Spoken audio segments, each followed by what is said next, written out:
Okay, so welcome everybody. We are about to start this presentation on the health and longevity course. Seems like we have a few people joining us still. Right, Christos, you want to start up with what you're saying? So, can everyone hear and see me well? Okay. Welcome everyone to this mini presentation. You're in for a treat today. You're here with, a great person that's been doing this for a very, very, very long time. So the idea of this is just to give everyone an understanding, an idea, a little bit of a preview as to, what this great course has in store for you. So who's going to present something? And at the end, and we're going to do some questions and answers. And at the beginning, I'm just going to introduce you to Sahu. So Sahu is a chief instructor in the practice of Tai Chi. And when we're looking at Tai Chi, what this teacher has to offer, it is phenomenal. So I've been going to the classes for many, many years now, on and off, and Tai Chi, Qigong is one of them things as a physiotherapist, trained physiotherapist with 10 plus years of experience, seeing so many ailments, seeing so many conditions, and seeing so many problems affecting the community. Something like this is so much needed within, health system. And we can see how actually it's starting to be introduced within like sim per training.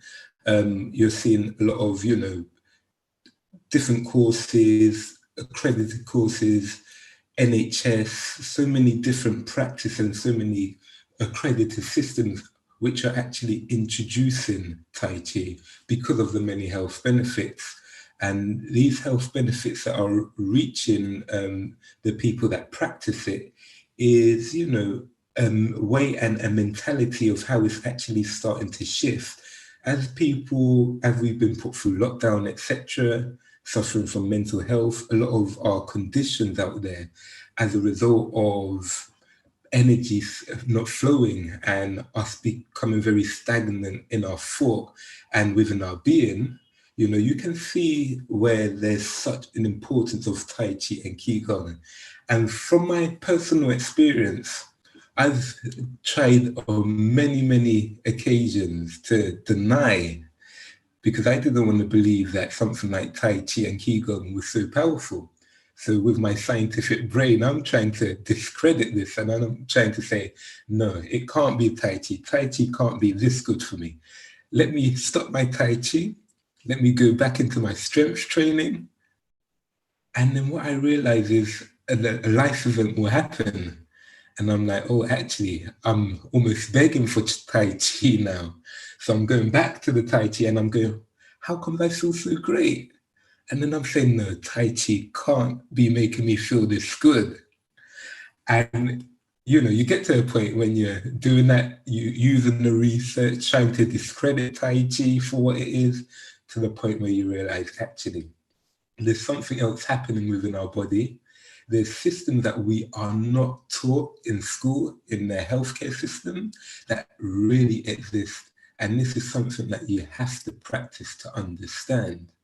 And what you get with this course, you get a great teacher, someone who's dedicated to the practice, someone who's been doing it for many years, someone that spends a lot of time actually practicing what they're doing.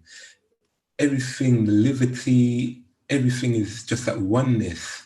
And, when you go on a course like this from an experienced teacher who not only is a Tai Chi instructor, but is also a therapist, and personally one of my first teachers within the therapy world, so why I'm so good is I have to credit it to the sensei Sahu. So honestly, it's a great course, and you have to experience it to know. Yeah. So who's been a practitioner for many years, many years. I forgot even how much. I'll say something like 20 something plus years, and he's been able to not be indoctrinated like a lot of us into one way of a very westernized one-way system of this is a diagnosis, this is a treatment, but has been able to combine that and really learn from other great teachers on how the body works, the spiritual and the metaphysical components of the body, and actually integrate that into a holistic healing system. So that's just a little bit of an introduction. I mean, if I had to really introduce the fullness of it, it will take too long. But this is a man of the community as well, and when we're talking about the wider health community, we're looking at the contributions to other therapists, such as myself, but we're looking at the contributions to the lives that he's helped through his therapy work, and how everything is very, very much integrated, how it's not components we're working at, it's a holistic approach of mentality, the energy practices, the massage techniques, the clarity of thoughts, the mental health. This is what you're going to get, so hope you enjoy this presentation, and like anything, it's about the practice and the commitment. There's only going to be so much you're going to get from this brilliant presentation today. But once you dedicate the time into the practice, you're going to feel the benefits, such as what I feel on a daily basis. People ask me as a physiotherapist, well, you was here since 7 o'clock and you're here till 9 o'clock. How come you still got so much energy? I mean, I was up 5 o'clock this morning. The reason I've got the energy is because I do the work. That's right. So yeah, let me hand it over to you, and yeah, everyone enjoy. Well, thank you very much, Christos. That was a very good introduction, as what you described in there of myself. Yeah, and I think we are going to get into this presentation and describe what the course is all about, what you're going to experience, what to expect, and then we shall enter deeper into some question and answers. And actually, at any point, you can ask a question, and if you write it down, Christos or Sakamtat will bring it to my attention, and let's get into it. All right, so, all right.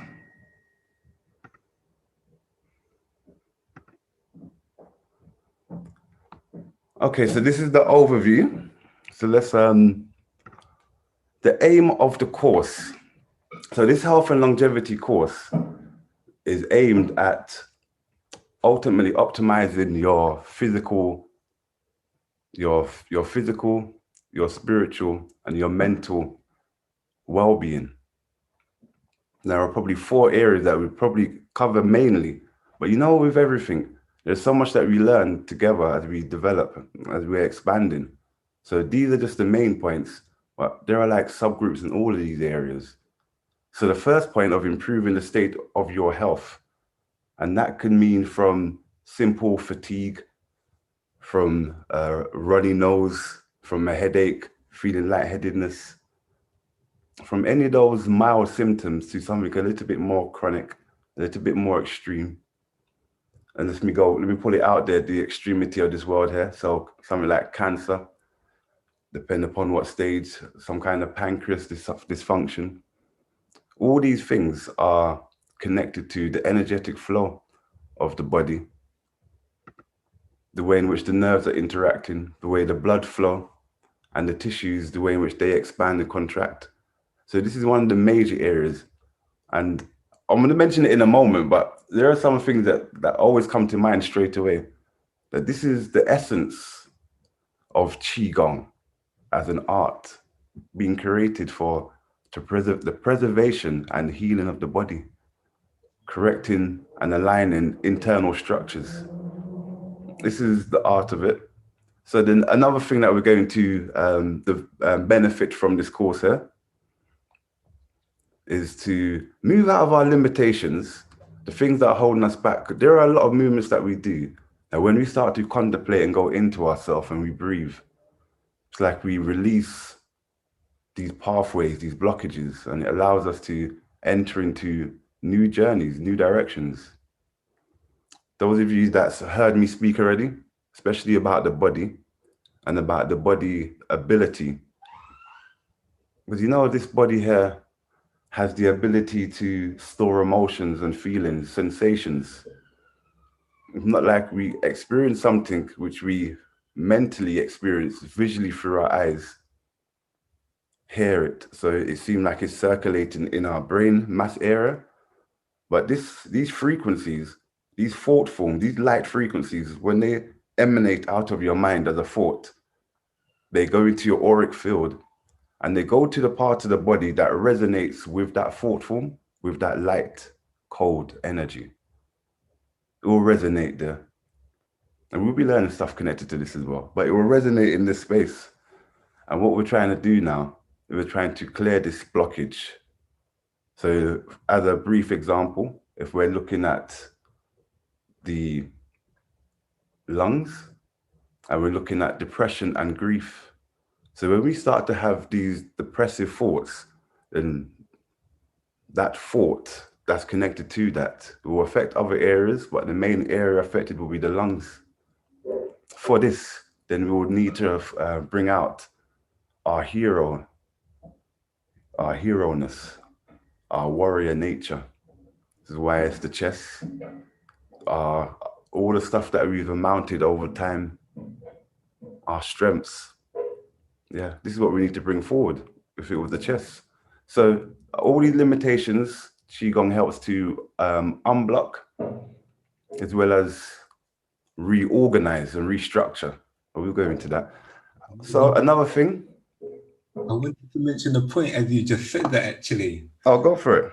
As you was mentioning the grief and the blockage, last week I saw a client. And they had a lot of tightness around where the acupuncture point would be along their lung meridian. And where was that, like in the shoulder area? Let me just... It was mainly in the hand around here. And it was very, very, very tight. Oh, that's the kind of air. Yeah? And as it was tight, very, very tight. You just went on mute. Sorry there. So there was a lot of tightness in this client's lung meridian. And as you was mentioning about the grief. Yeah. And it was just rock hard, but we couldn't really find the reason, why was it so hard? But then as I started to explore the meridian itself, we found out that this particular client had a lot of grief. And that area became tight. So I'm just wondering, today, are you going to briefly touch on how Tai Chi and Qigong, how it affects with the movements of the meridians? Yes, I think I would probably expand in that, on that section there during the 5 elements, giving some clarity about what the 5 elements bring, but then we'll go into some of the meridians, because that is, again, the aspect of the Qigong, teaching the pressure points, the buttons, like the point you was talking about it, this great eliminator. That's what you was talking about. Yes. This pressure point here, and it releases stress, anxiety, worry. It also reduces headaches, tension headaches, migraines, and actually general pains. general aches and pains throughout the whole body. The thing is amazing. And then it's one of those very crucial points that we will definitely expand upon and go through in the course as well. Yeah. Yeah. So let me just expand into the other aspects of this course here. So we are all right, good. Right, yeah. So we got these blockages cleared as Christos brought to my attention, because he knows I was going to slide on to the next one. So as a result, this increases our personal power, which we manifest through our mental state of mind. This is seriously affected by the example that's given, by stress, by worry, by anxiety, where your mind's unable to focus on what you want to create. So you clear the blockages, you start to develop internal strength. And as a result, you can create and manifest or change. You have extra strength in there, or you have the ability to actually rationalize your choice and decide whether it's better to stay there or not. And then the other aim of this course is to move us out of this 3D reality, out of this material plane, and get us thinking about something a bit more broader, you know, into this fourth dimension, as this has been spoke about constantly through the ages.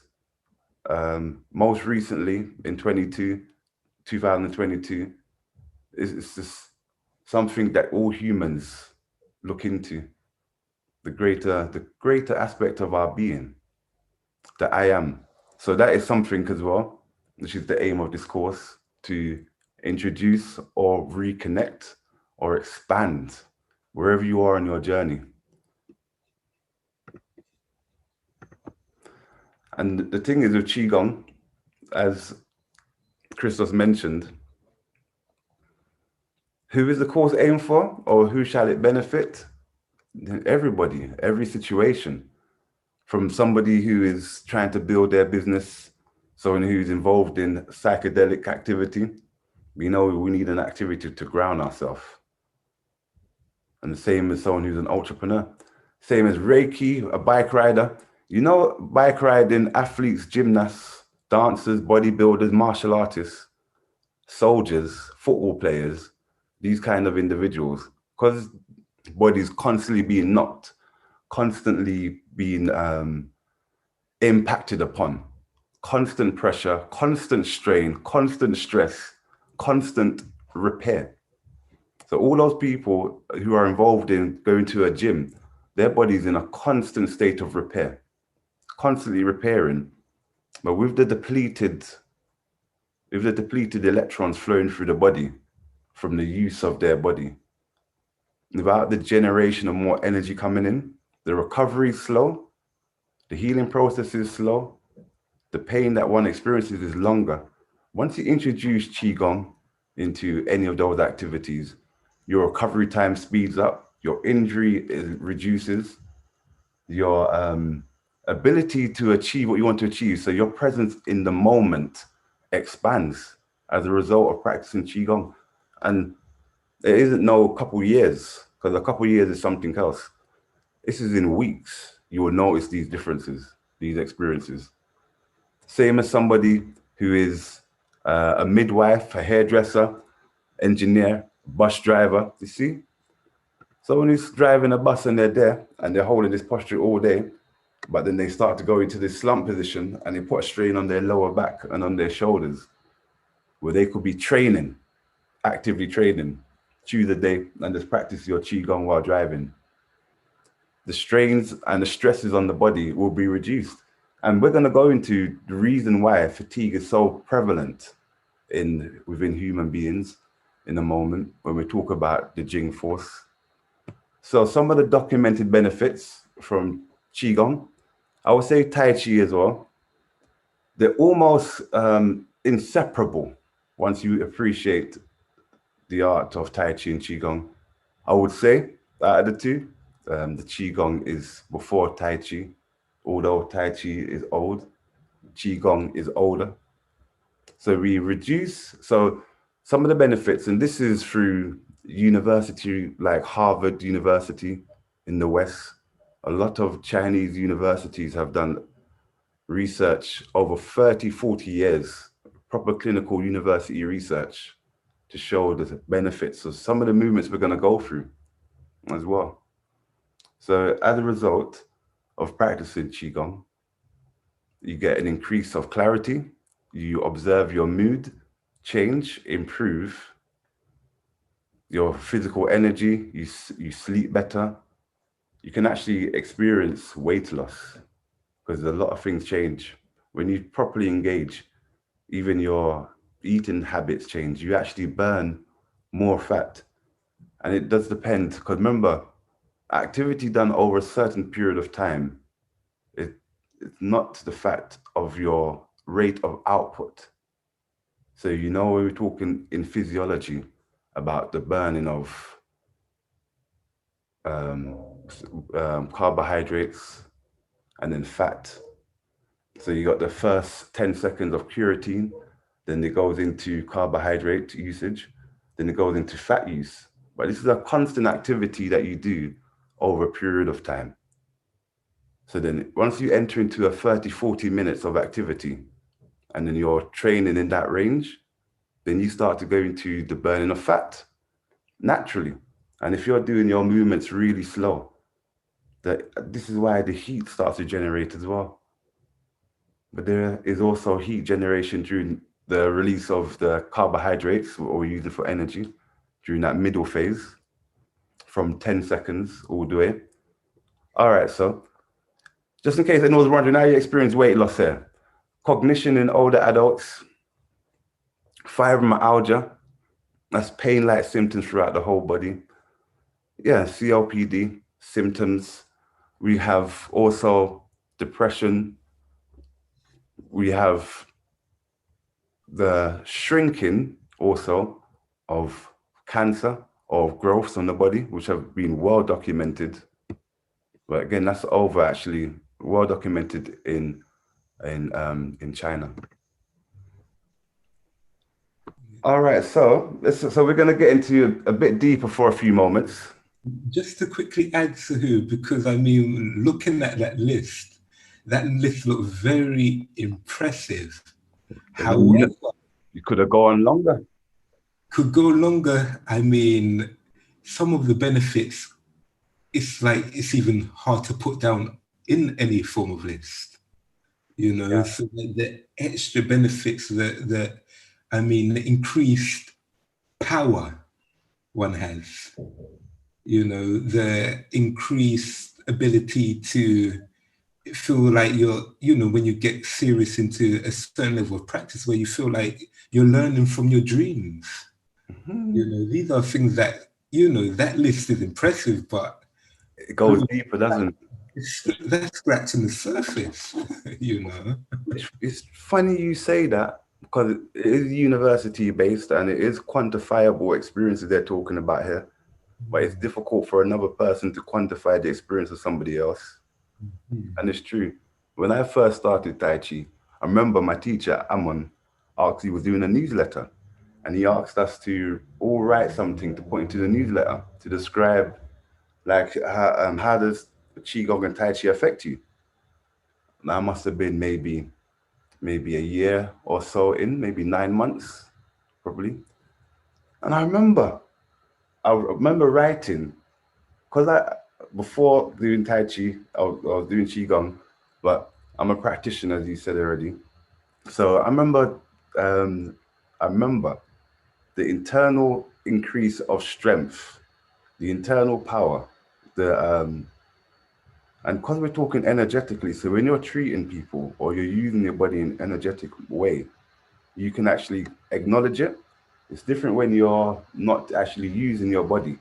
So you're doing all that stuff there, but you're not actually using it. So it's just you don't know where you are unless you interact with another person.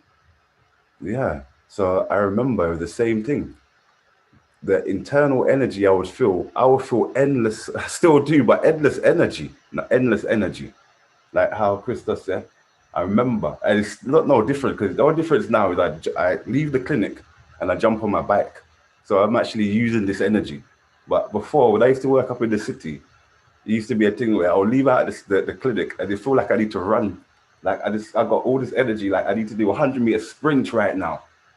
I don't know what to say, like release this energy or something, but we learn to transform this energy and utilize it. And it's the same when feelings or energy enter into your body, other people's emotions enter into your body. It's like your body's able to transform it. So it's like as soon as it enters you, it's transformed. And that's another thing that I observe, which is quite interesting. Working with people quite closely and feeling different energies emanate out of people where it has a direct effect on my body. And then I observe the transformation. And as the years have gone past, I have noticed this, where I had to do more things before than I have to do now. I do less things now than I did before. It is that I'm just more in the States more constantly. So I don't really leave out the state as much as I used to, where I was trying to get into a state or not even trying to get to, trying to maintain myself. So that list is true. It goes deep into the internal aspect of your spirit, your dreams, your visions. There are so many things that I had lost because it seemed as if I'm naturally a part of this pathway. I had lost a few things along my journey, or forgotten, I should say, where going into college, university, going into work and having children, having a family. There are a lot of things that got lost during that period of time. They all, though, not that long. A lot of things got lost, but re-engaging with Tai Chi and Qi Gong, it reactivated stuff inside of me that I had forgotten. The stuff that you see in this world. The world is more than this world that we see, with our eyes. There are layers within this world. And there are ways to cultivate, to see these layers and to be grounded in the experience of these layers and not to go through afraid or worried or concerned. So these things got reactivated in me, which I had forgotten that I was even experiencing when I was younger. So the list goes deep. The list goes deep. So let me expand into the body for a few moments. Probably got a couple more minutes before we go into a description of the outlay of the course. So, practicing Qigong, I naturally say Tai Chi. I'm going to say Qigong solely, has a direct impact upon your blood, bone cells, has a direct impact on your bone, practicing Qigong, because the structure itself is piezoelectric. The human structure is piezoelectric. That means that the structure itself, the bones, the tissues that are around the bone, the muscles and the layers, the fascia between all these layers and the connective tissue, when you go into a microscopic level, are crystalline in structure. So when you go into a microscopic level of a crystal and you go microscopically into a muscle, then the structures are formed the same way. Bear in mind that the cells and the proteins may have additional stuff going on, but the structure, the framework is the same. This is what makes our structure piezoelectric. Therefore, as soon as our body vibrates, or our bones vibrate, our muscles or our fascia vibrate, then we experience voltage going through our body. And this voltage that goes through our body is what is the driving force behind Qigong. We also have pyroelectricity, pyroelectricity. So that means when the body heats up. So we're going to do some work, your body starts vibrating and you feel the vibration take place through your body. As that happens, your body's going to heat up and you feel the heat of your body start taking place, where you may start releasing water or you may sweat a little bit. Yeah, these are just the reactions where your body's creating energy, which we call qi. And this qi, because qi for a moment, if I just describe this term, actually, no, I'm going to describe it in a second. So I won't need to, that's me going ahead of myself slightly. So the blood, around the blood cell, you have an electromagnetic field. So the iron itself is electrically magnified or balanced around the cell that's going through. So when we practice Qigong and Tai Chi, what this does, it helps to address any electrical imbalances, magnetic imbalances around the cell. So as the blood flows, and then you have this pulsation going through the body, because as you're practicing your Qigong, it's allowing for space to open up. And as the space opens up from this vibration, it's like you're allowing for the sliding of the tissue. As the space opens, because you know, around in Qigong, around in physiology as well, we have these sacs that are around these our organs, or around our mainly around organs, but around our muscles, around major muscle groups. We have the fascia, which is like a bag that encases a certain area.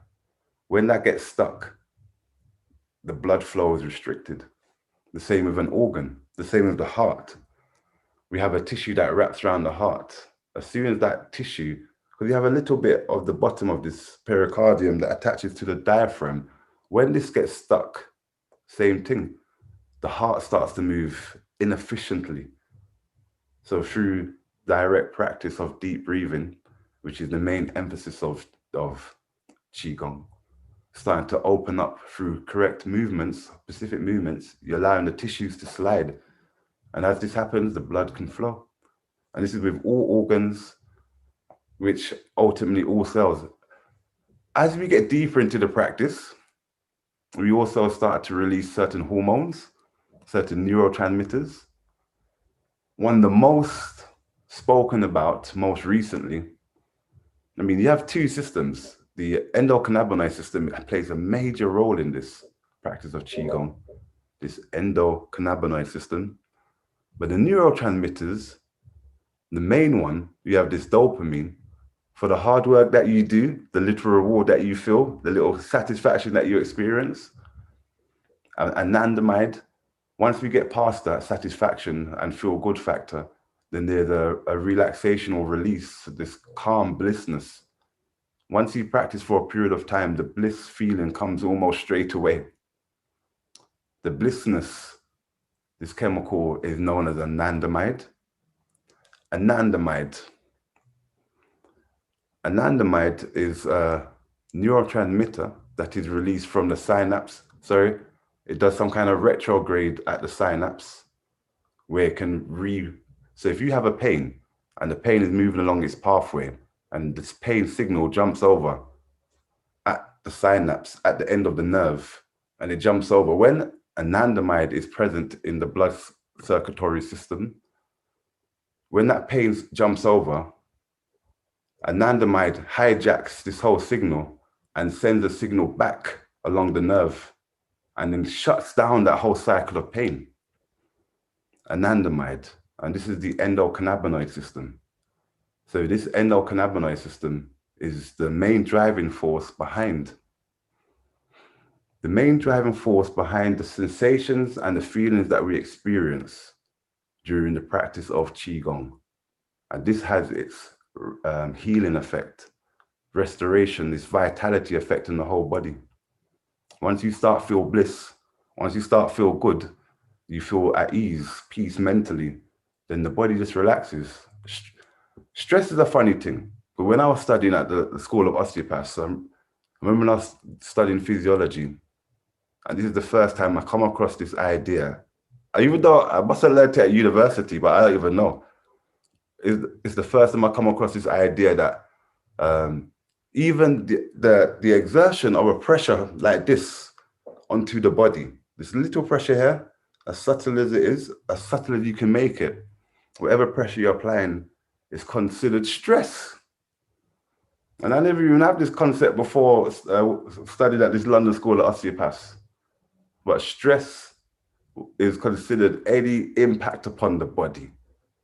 And where I'm coming from, I never really, because that's like, we can call it a lot of things that give stress to us. So as a result, our Qigong practice helps to balance this out, helps to balance it out. All right, so if there are any questions on this level of, because also, you see, when we are doing our diaphragmatic breathing, because there's a concept that is strong in Tai Chi and Qigong, which is where the old ones would state, where blood flows, Qi goes, and where Qi goes, blood follows. Blood being the commander, sorry, Qi being the commander and blood being the mother. There is this infinity, this connection between breath and blood and Qi flow. And as blood is created within our bone marrow, the cells that we create and start to manifest within our cells, within our bone marrow, help us to improve our immune system tremendously. So those people who practice, but there is a difference from entering in with vitality low, entering in with vitality okay, and entering in where you're already at a really good level. Most people engage in Qigong practice are vitality low and have some kind of ailment or imbalance where they're fighting at this level to balance their system before they even get to what we would call normal. And most would think normal is really good because they haven't been there for a little while. Probably last time they felt normal was a child. That's normal. And then we're going now beyond child level or beyond normality, where we're transforming a child's body into a Qi body, an energy body. You see, with the Qi, it's the only thing, we're talking energetically here, that you can take with you. The only thing, this is what all these religions and all these different schools of thought, every culture, every mythology, the only thing you can take is your spiritual power, your spiritual force, your Qi. It's the only thing here. You can't take no vehicle, no home, no book, no friend, no family in that sense, where you can take with you what you pack, the body that you make, the light body that you make. This is the thing here. And I'm saying all cultures without being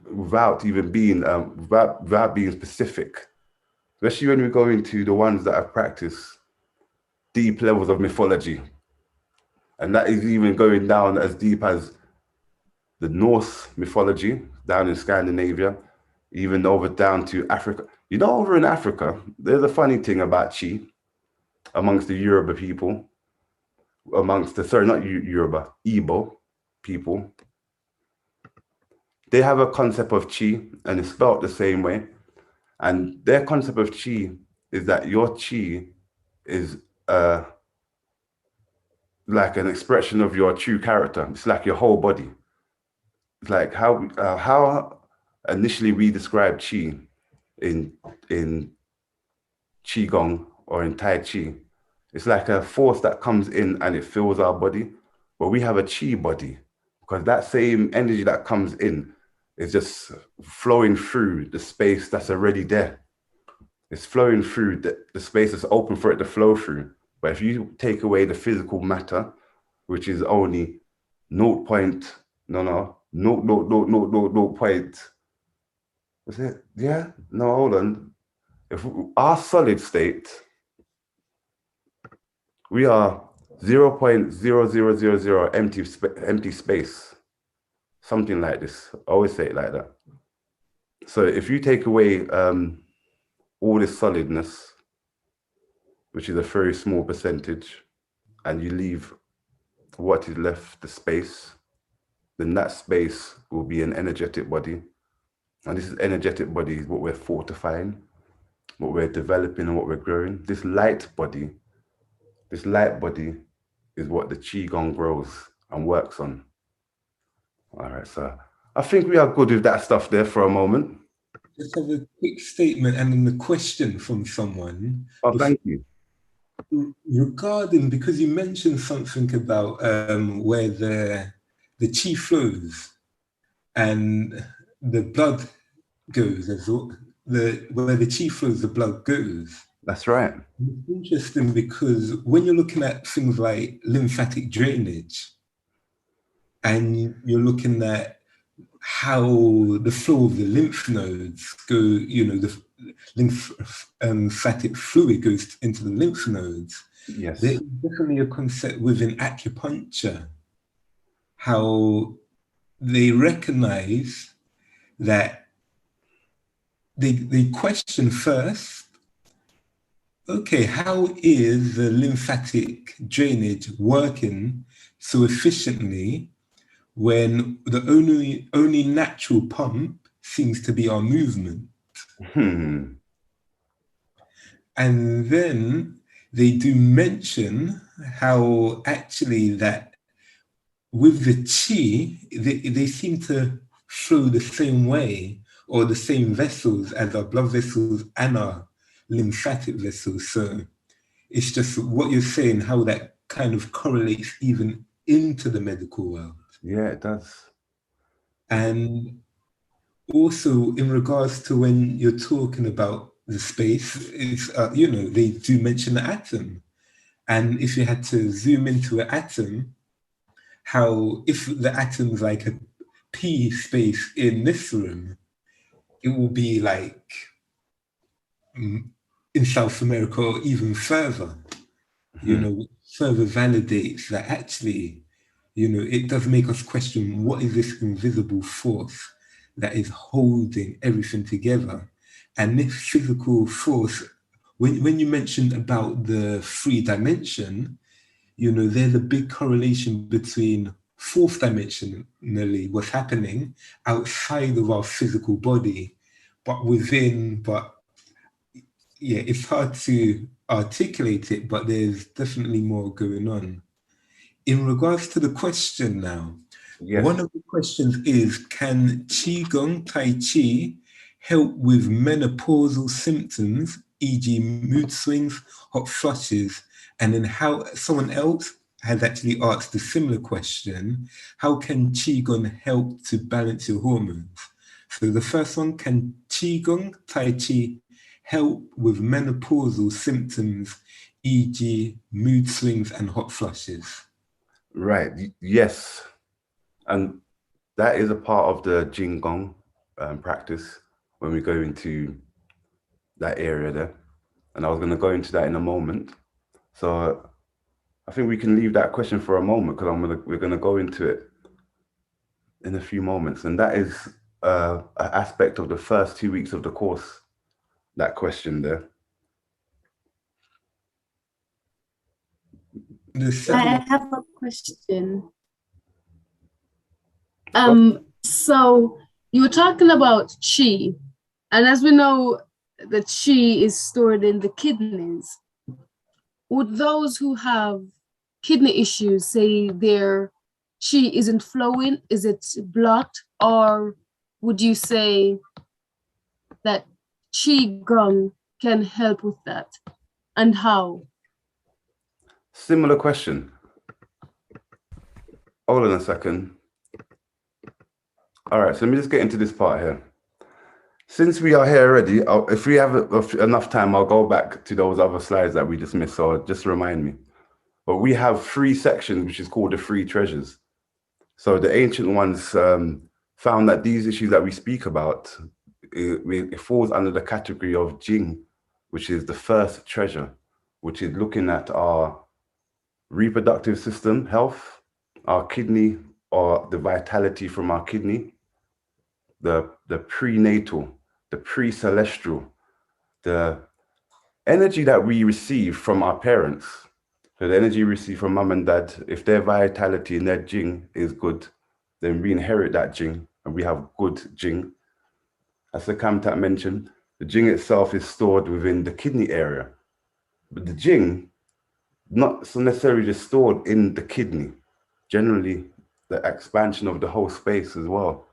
So if we experience weakness in the back, initially, the space that is behind the back muscles, and then you have the kidneys there, that space is congested, stagnant, inflamed, irritable, which have a direct effect on the lower back area where you feel pain. So this has a direct effect upon our vitality, because the storage house of our vitality, the storage house is affected. The storage house of our chi is within the lower dantian. The storage house of our jing is in our lower back area.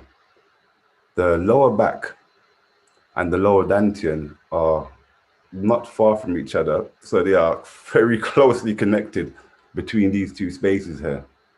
If I go back to the jing for a moment, the jing itself, being that we're looking at the reproductive system, because our loss of vitality for the female generally is through the menstrual cycle, the experiences, or how long the experience goes on for, and the emotional effect.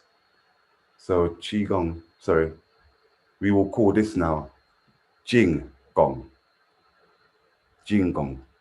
Qigong and Neidan, these two things intermix and they borrow from each other. So there's a little bit, overlapping stuff going on here, but the Jing Gong focuses on the activation of this lower dantian. So the energy that's coming in to the kidney area. And then that's not just coming via, and Christos can expand upon that, the Jing cultivation, because that is something that's coming into our body constantly, the vitality flow. We have vitality in this space that's inherited, but then we have vitality that enters into this space. This is when they talk about now it's held in the kidney through the food that we eat. So the food that we eat and we digest it, and it goes through the stomach. This is why the stomach and the spleen are really important, and one of the major areas that one has to look at when we have fatigue and tiredness. The spleen, because then the spleen, if that part is blocked, then it's unable to pass the energy on to the next stage, the kidneys and the liver. So go back to the reproductive system. The reproductive system, true, we have this focus on this lower dantian space, and this is activation during our Jing training, although we will call it Qigong. And it's we do this in Qigong training. Or once you enter the Qigong training, it's because you've gone through the Jing Gong. Like you are able now to actually hold on to the energy that flow through you.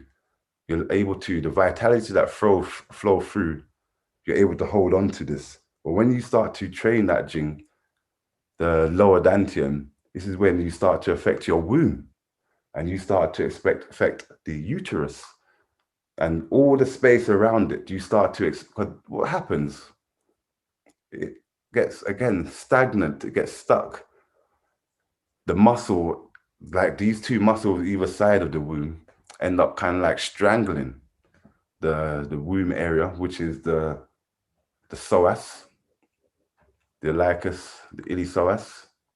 So what, through practicing Jingong and doing certain pelvic floor movements, core movements, and lower dantian activation breathing, and some additional other exercises, we have the opportunity to tonify, strengthen, expand, lengthen, allow the tissues to slide over each other. Then they are able to experience a certain level of voltage. But when they get stagnant, there's no voltage, there's no current, there's no energy flow. It's like the thing is dampened. So once we unstick the area, then our cycles reduce. For the male, we're looking at the ability to stop the release, or to stop ejaculation.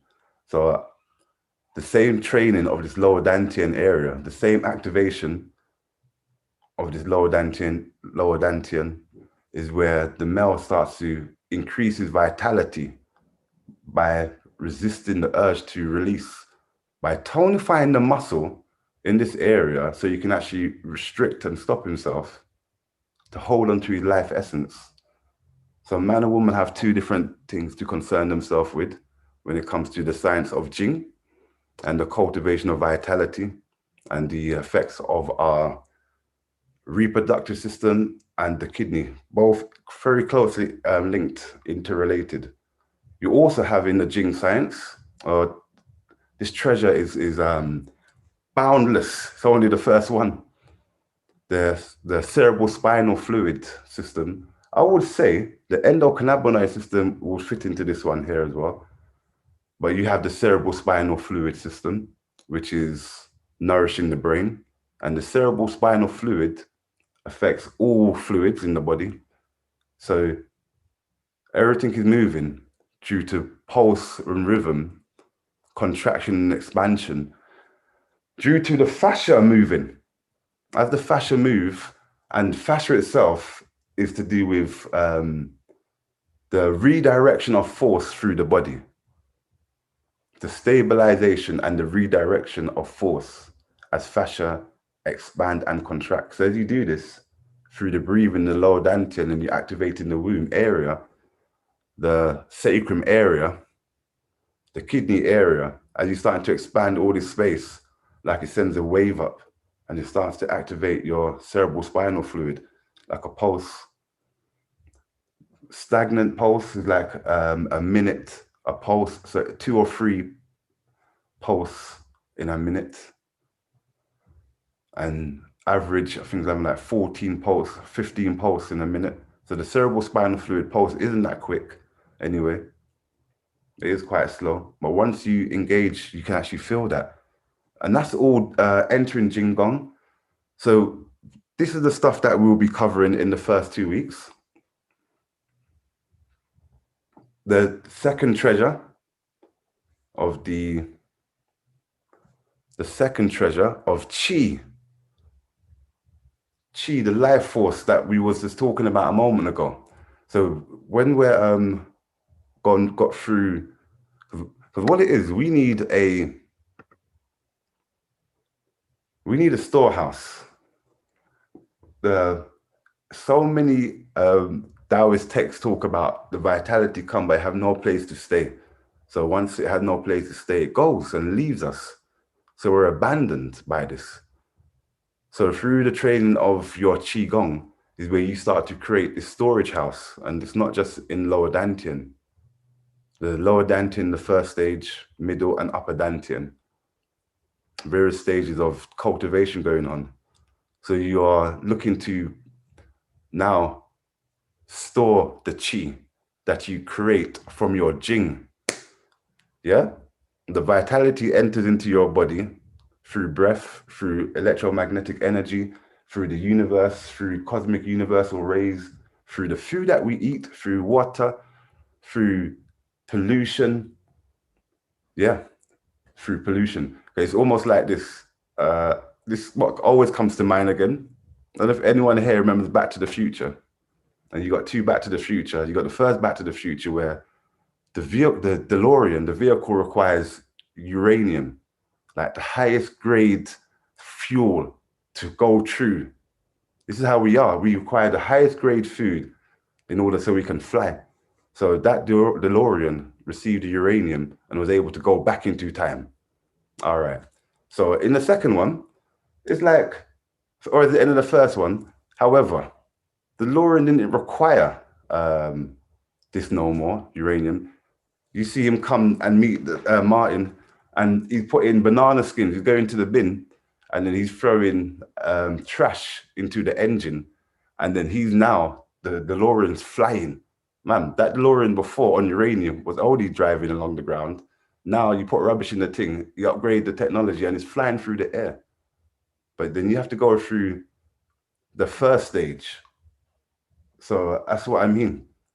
When you're in a certain state, it doesn't matter where you are, what you're absorbing. All of that stuff is just transmuted. And that's because of the Qi. The Qi changes the frequency. Your field is different. So when stuff enters in, it just transforms stuff, literally unaffected. This is the treasure of the chi. This is the gift of chi, this protective quality, and we have to nurture this. We have to train this every day. And without the nurturing and the awareness of this every day, it's like we just leaving the door shut. Like every day, every time you train or you do something, you're opening the door. Every time you stop, you close the door back and literally stay where you are until you enter again. And you open the door and you go a little bit further. Not like you come out and you end up back where you were. It's like a journey and you're continually going back. It's rare we slip back when we're on the journey of chi.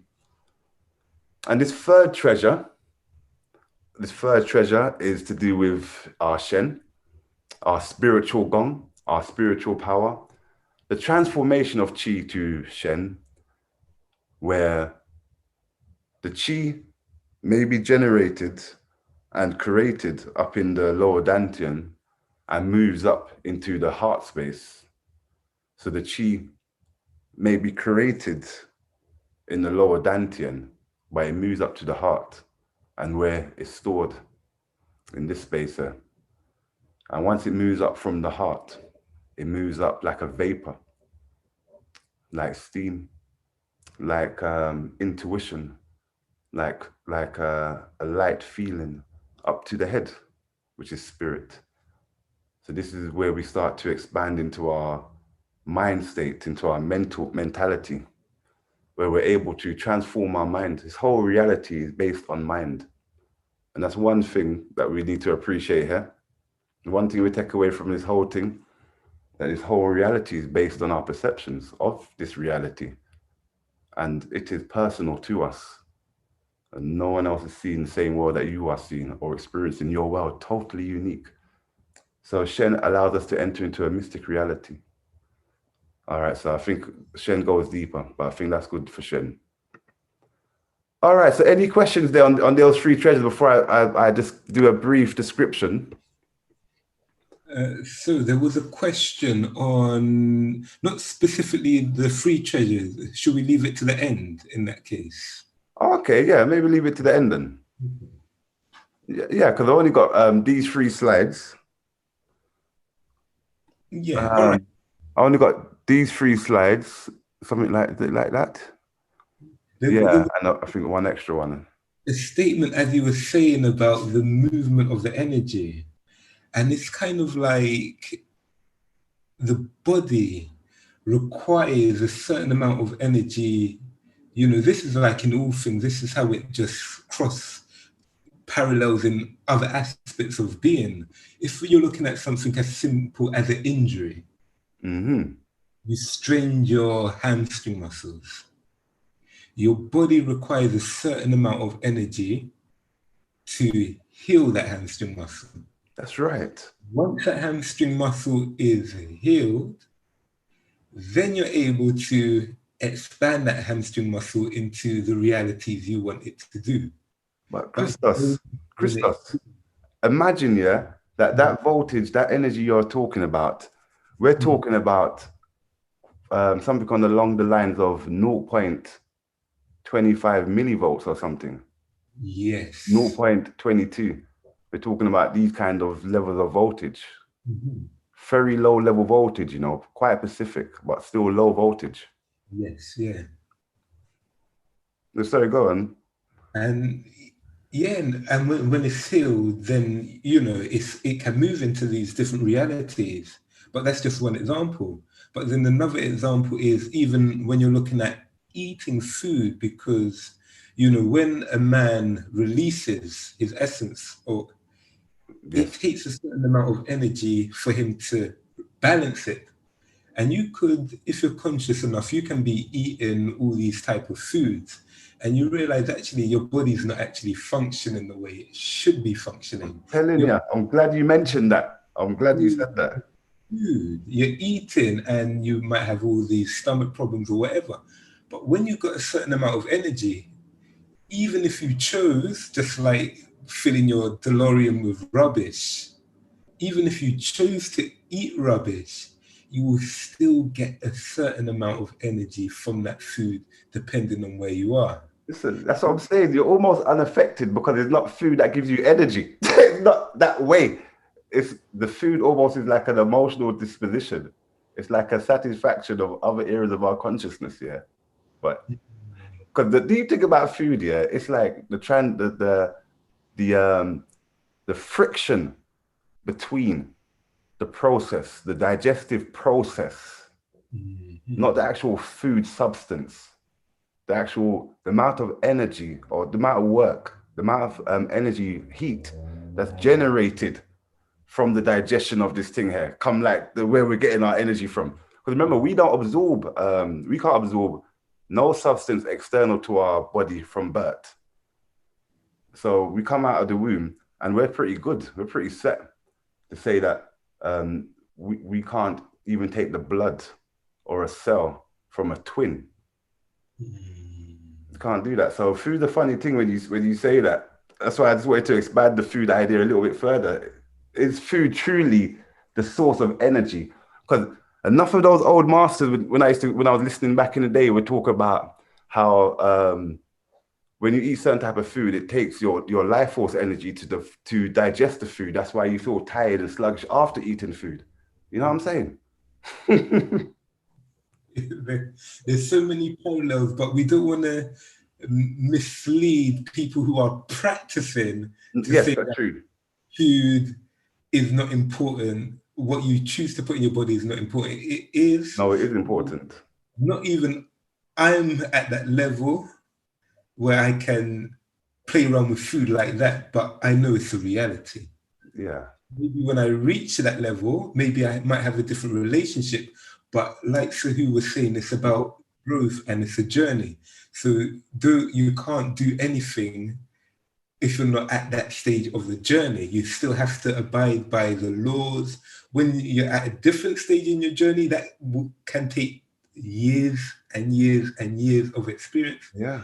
Then I mean, I'm not nowhere near to be playing with food like that, but I know from my experience, when my energy and voltage is so high, I don't have to worry so much about eating the odd bad thing out there.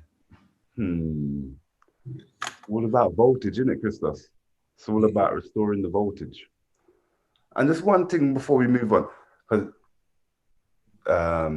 Qigong, it's like a trinity in practice. The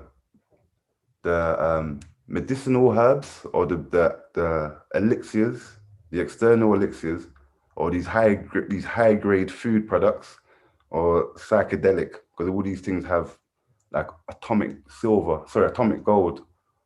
You know, all these kind of things are crucial in one's development for activation. Then you have the actual practice of it, whether you're going along the martial route or you're going along the healing route, is a part of the trinity here.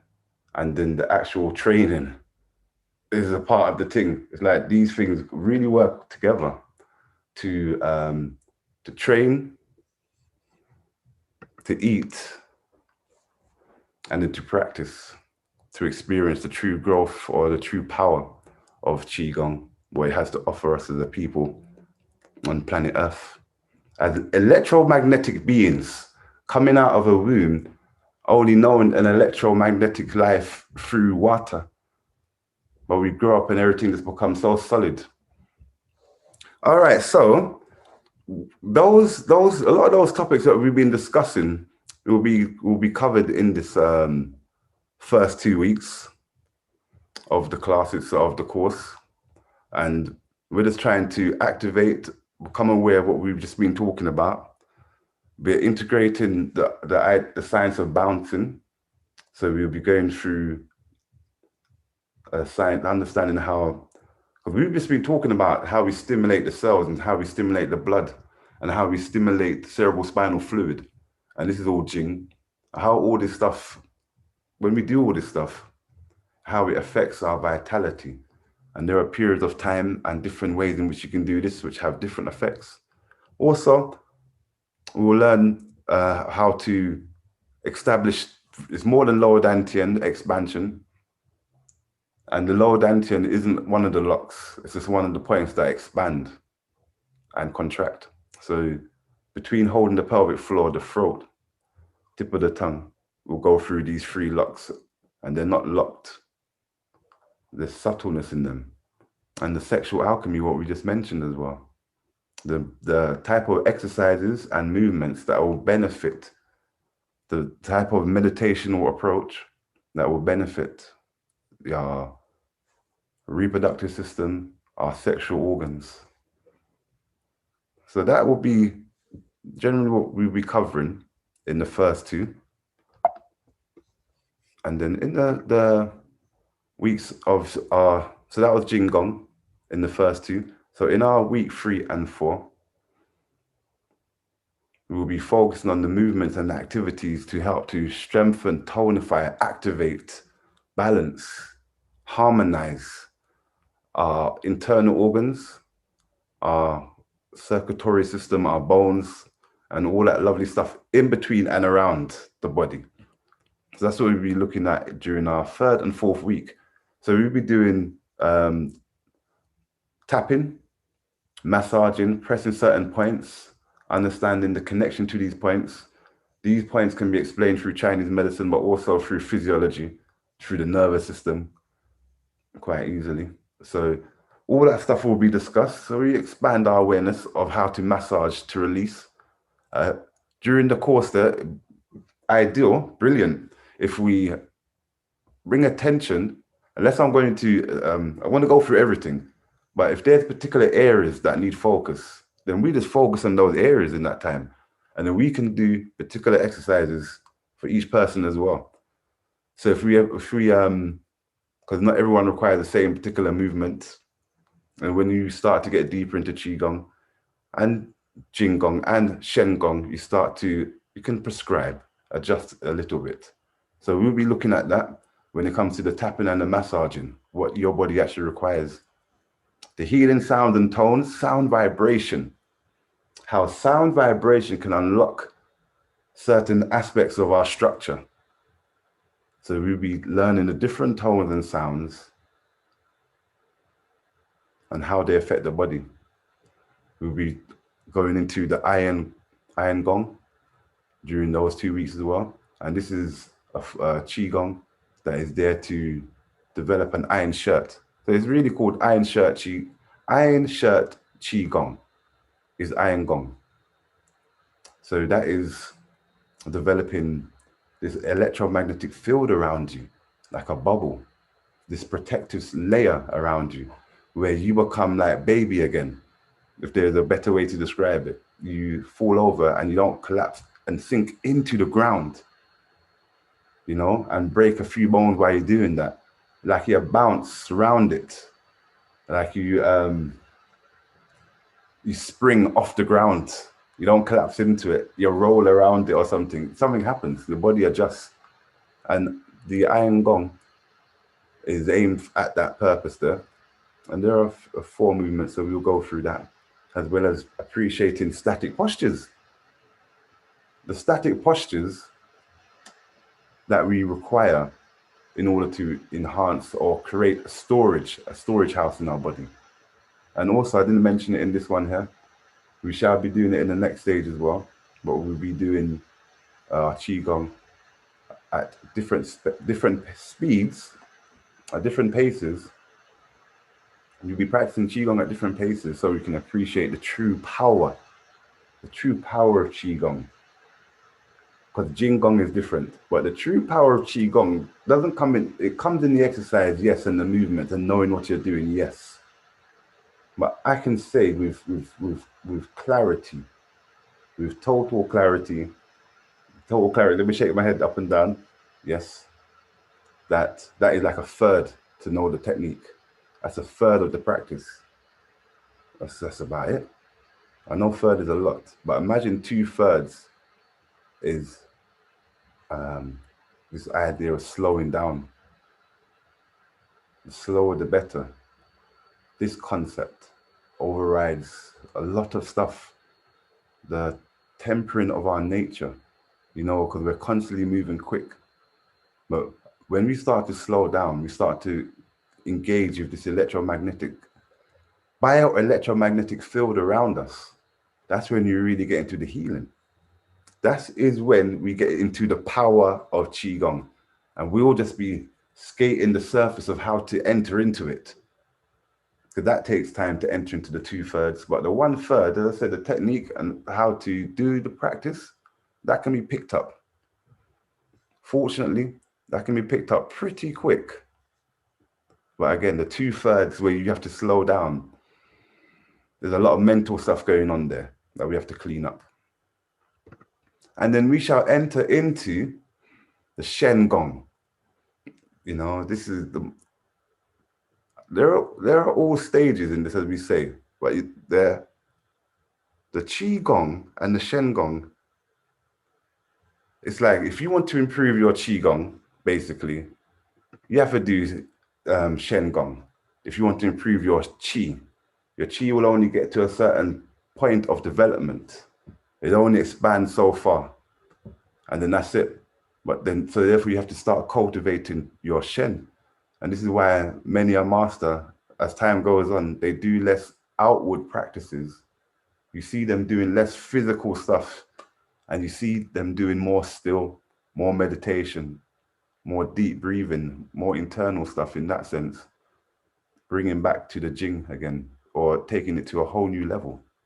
So during these 2 weeks, we'll be looking at the concept and the idea and the practices in guarding the one. There are so many names, but basically this is creating a psychic self-defense, creating an electromagnetic field to protect you, so then your field is impenetrable. So this is the aim of Shen Gong, is to guard the one as you sit in chaos, in the midst of madness. But how are we still? And how are we centered in this? And we have to find our center point. We'll learn during this 2 weeks the basic 4 postures. And then the 4 postures, we'll do different techniques in these 4 postures, different meditational practices during these 4 different postures, so we can appreciate that while we're in a meditative state and training our spiritual power, we can do these in different positions, different postures, different awareness.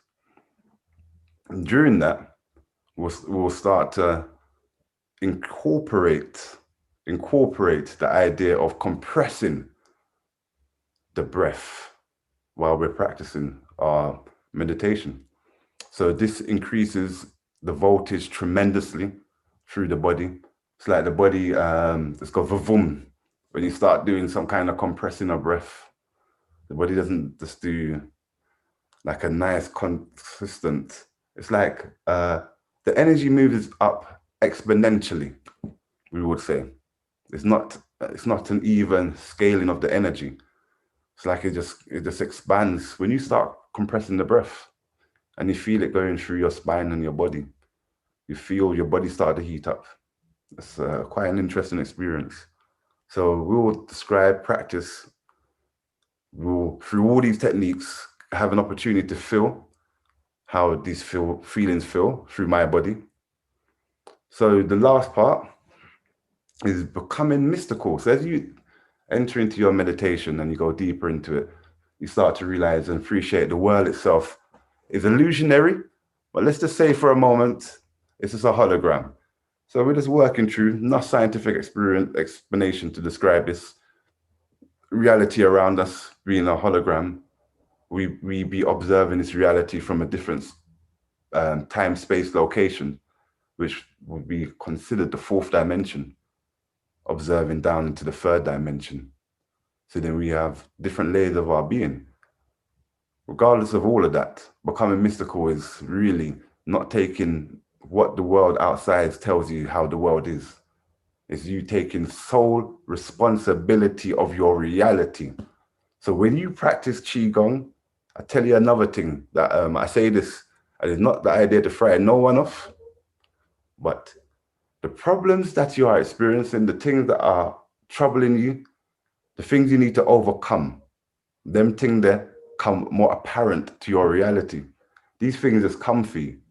It's like all of a sudden, you switched on the brightest of light, and this brightest of light is on top of your head, and it's just flashing around like a lighthouse, and everything can see this, seen and unseen, and it kind of rushing towards you. This is how the practice of Qigong happens, that you start to rise up your energy, and as a result, thoughts and feelings can start to emanate out of you from past events, from your childhood, things that need to get cleansed out of your body. So it's like, be prepared to cleanse on deeper levels of your consciousness. And this happens whether you desire it or not. I remember when my daughter used to train, she's different now, but when a few years ago, every so often she would cry. And I'll say to the erase, what happened to you? Why are you crying? She said, I don't know, Dad. And she don't even know. It's like, okay, then another time she'll be in a posture position. I'll say, okay, put your arm up or something. And I'll be looking at her, and then she's there crying, or water's coming down her eye. I'm like, okay, what happened to you? Don't know. Okay, go and wash up your face. It's all right. When you're ready, come back in and carry on. The thing can release, and I was talking to her about this the other day, funny enough, is why I mentioned it. And I was asking her about this, and she goes, I don't even know that. It's like, it's just like a release, because now she's old enough to understand, probably about 6-7 years ago. So she's old enough to understand now the feeling that she was experiencing, just a release. So becoming mystical, like releasing this material world and entering into your true inheritance, your true gift when you come into earth, when you're born to this reality, your true gift of mind and manipulating from mind. So this is the stage that we're going through. And these are the things that will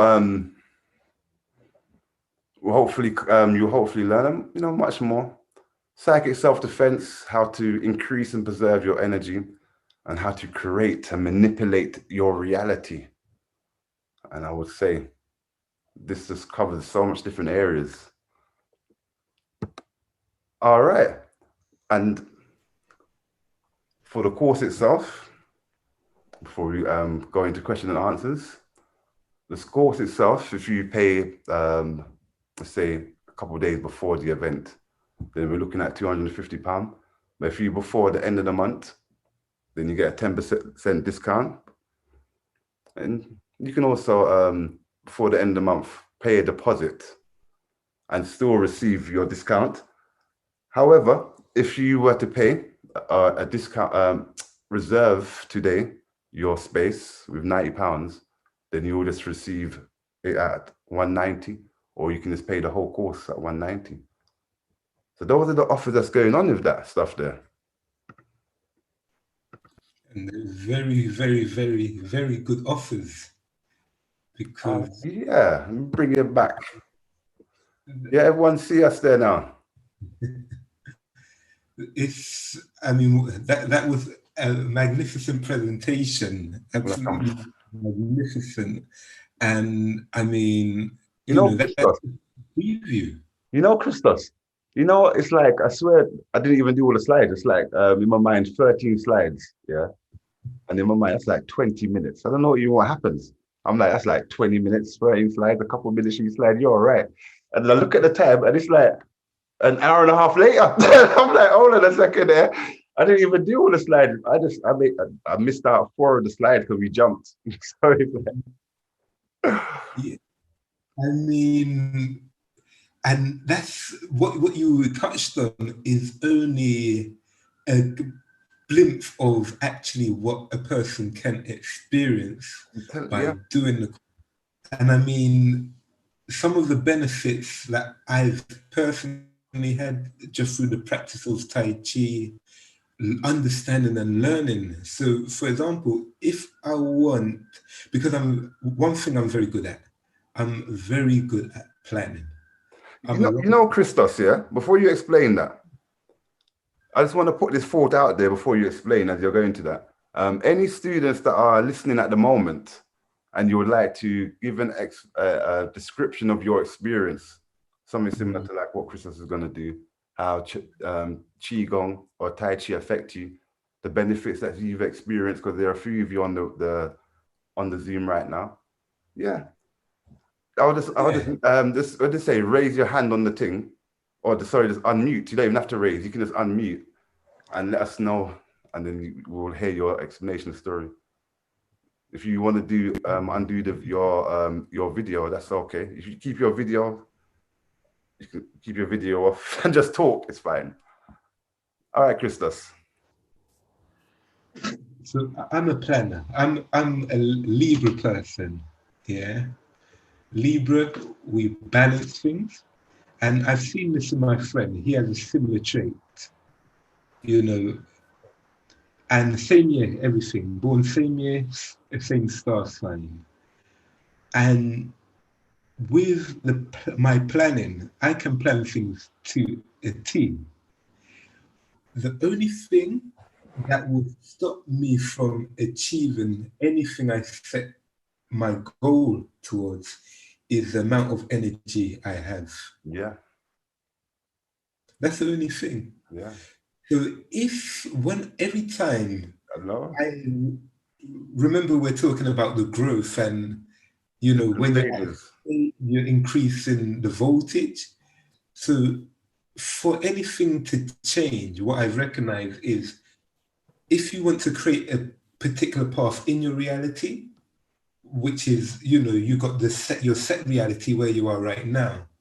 But if you want to increase to another reality or change an aspect, whether it's a course or whatever you want to do, you need a certain amount of energy to make that jump. Yeah. Of anything. Yeah. So if I've fallen short of my Tai Chi and I'm like, okay, actually, I want to achieve this, I would have to go into the works and make sure I stay on the works. Then I will receive that energy. There's no doubt about it, because it's like money. You know, it really is the real form of currency. Energy is money. That's true. I would use that money that I've got from the Tai Chi, and I will achieve what I set out to achieve. The bigger the goal, the more money I would need. Because you know, as you say that, you compare it to money.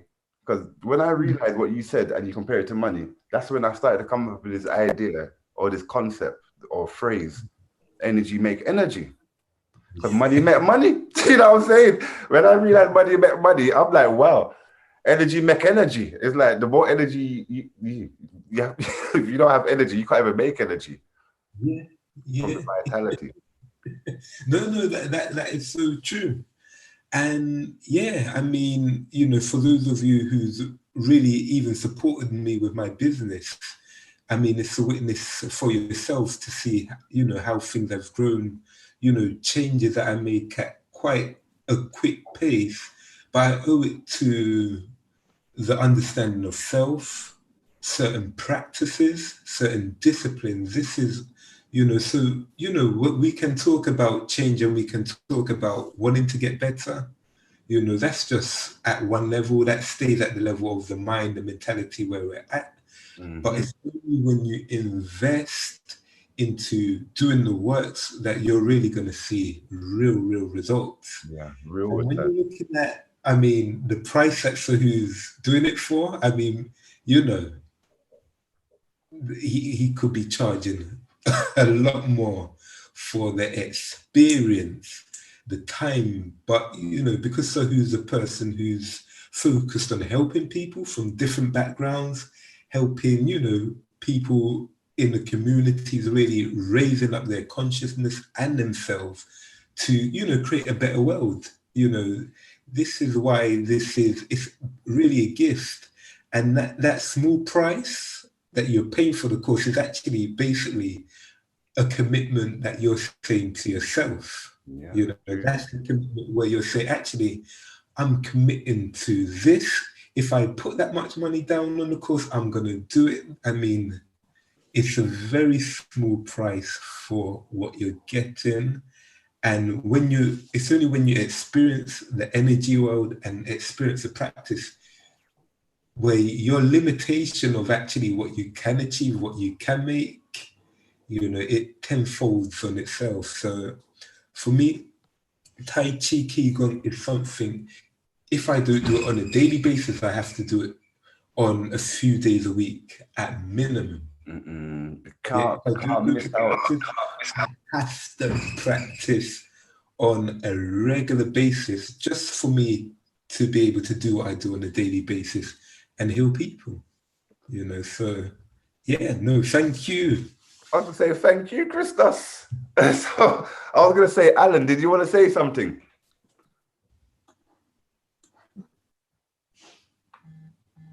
Yeah, did you want to say something, Alan? All right, go on, Shauna, for a minute Okay, I would say I've been doing Tai Chi for about 6 years now, but I think over the last 2 years I was on and off. And from my experience, the first time I started to do Tai Chi was from having a back injury that I went to the NHS for. Unfortunately, they kind of made it worse. And I could not stand for more than 5 minutes throughout Tai Chi because of excruciating pain. And within a month, 2 months, I was standing for half an hour of the class. And by the end of the third month, I was standing for the entirety of the class, which was quite surprising to me because I was thinking, I don't know, what am I doing in this class? It's too slow. I'm standing still for 5 minutes. We've been told to do certain movements and I want to finish the movement in 30 seconds and you're talking about we need to be doing it for 10 minutes. And I'm thinking this is too slow for me because I'm used to going fast, and I'm involved in a lot of stuff. And I think Tai Chi really slowed down who I am. It kind of slowed my mind down a bit. And it's caused me to look more internally and give a different response to situation that would usually give too much of a quick response. And as well as one day I have really bad cycle pains and I decided, let me try one of these moves that Sahu has online. It was a video and see how it works. I think it was the iron gong, a series of movements. And surprisingly enough, it really slowed down the intensity of the pain. And I'm talking about crippling pain. It slowed down the intensity to a point where I got up and cooked. And usually on my cycle, I'm in bed crying because the pain is so intense. And I was quite surprised at the level of which it slowed down the pain I was experiencing. You know, so Tai Chi is really something that I think everyone should be practicing. It's not necessarily that it's for the Chinese or, you know, oh, well, I'm doing this instead. You can do your boxing, you can do your athletic stuff, you can do whatever it is you're engaged in. But I think Tai Chi is necessary to slow one's mind down and slow the body down into repair. Yeah. Because if we're constantly on the go, how would our body find time to expel all the toxins that we've absorbed and taken on, as well as our own toxic mind? How would it find the time to really go through and sort through these things? And I think Tai Chi in itself should just be a lifestyle as opposed to something it is that, you know, we do it when we have a little pain in the leg, or oh, I do it because I'm feeling stressed. Oh, I do it because I can't sleep at night. So let me jump up and let's do a quick movement. I think prevention, they say, is better than cure. And to truly prevent some of the extreme discomfort that we experience on a daily basis as a people living in the West, Tai Chi is required for that. And I'm not saying that it's going to stop you from having pain, because life is painful in the sense of we always experience pain. It's the one thing in life we can never change. It just depends on what pain are you experiencing, because Tai Chi brings discomfort to the body. Standing for 5 minutes hurts the shoulder, the back, the neck, the legs, the ankles. You feel it down to your toes. But that pain creates a positive effect as opposed to sitting at the office table for 30 minutes, having back pain, having shoulder pain, having elbow pain, and it having a negative effect. So for me, Tai Chi has truly transformed how I see not only myself, but everyone and everything around me in a positive light. Oh, thank you. Thank you, Sakamtat. And Sakamtat will be joining us as well on the course, supporting also with some her experiences, the women on the process. So we'll have a few students present on the course to help guide us. You know, because it's challenging to be everywhere simultaneously. So anyone else? Anybody else? I think we had a couple of questions earlier, as well as someone asked a question in the chat. So if you don't mind me reading one of the questions, they were saying, would you do the course on Zoom as they live in Manchester? Well, you see, I was thinking about something like this. Something like this could be done to do on Zoom. That could be done. So is that too a quicker answer? No, it was the answer. It can be done on Zoom. Yeah, well, you can do that. I mean, it depends. We can definitely look into that. There are some options we have.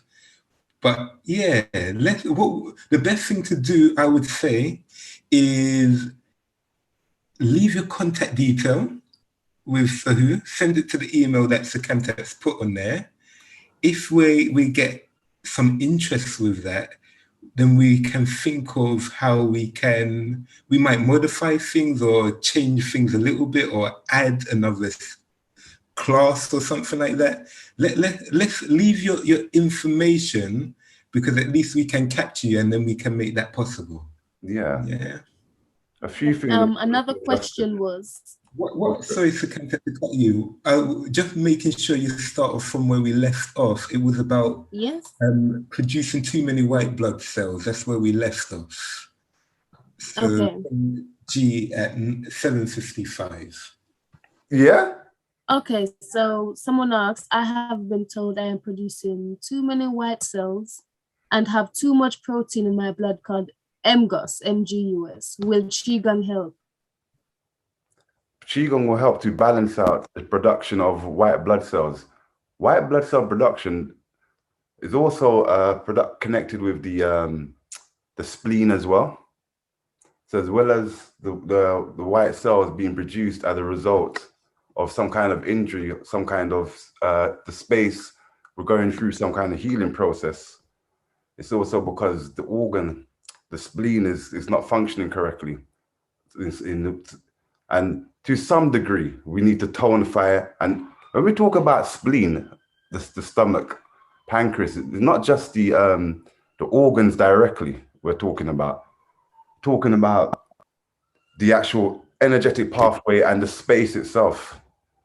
So we'll have to, so that would be an area that will have to be addressed, as well as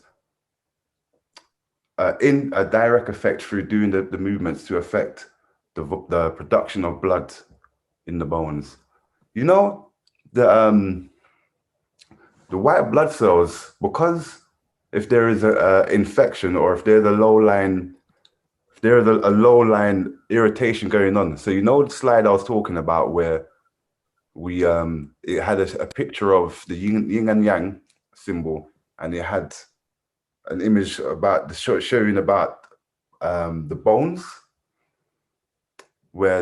So when we're doing our qigong and when we're starting to breathe deep and we're stimulating our breath and we are expanding through piezoelectricity and we're affecting our bones, so we end up having increased bone marrow production of blood cells. So as we start to practice our qigong, that bone marrow starts to strengthen as well and starts to produce more blood to help to cleanse the body, to purify the body. So there are quite a few different ways in which it's going to have a positive effect. And it is not my disclaimer. It is a process, and all we have to do is commit to the process and observe the changes over time. As your body transforms from an acidic state to a more alkaline body state, or should I say the homeostasis of the body starts to neutralize and balance out. Yes, Qigong will support you on that journey then. Yeah, did I answer that question there?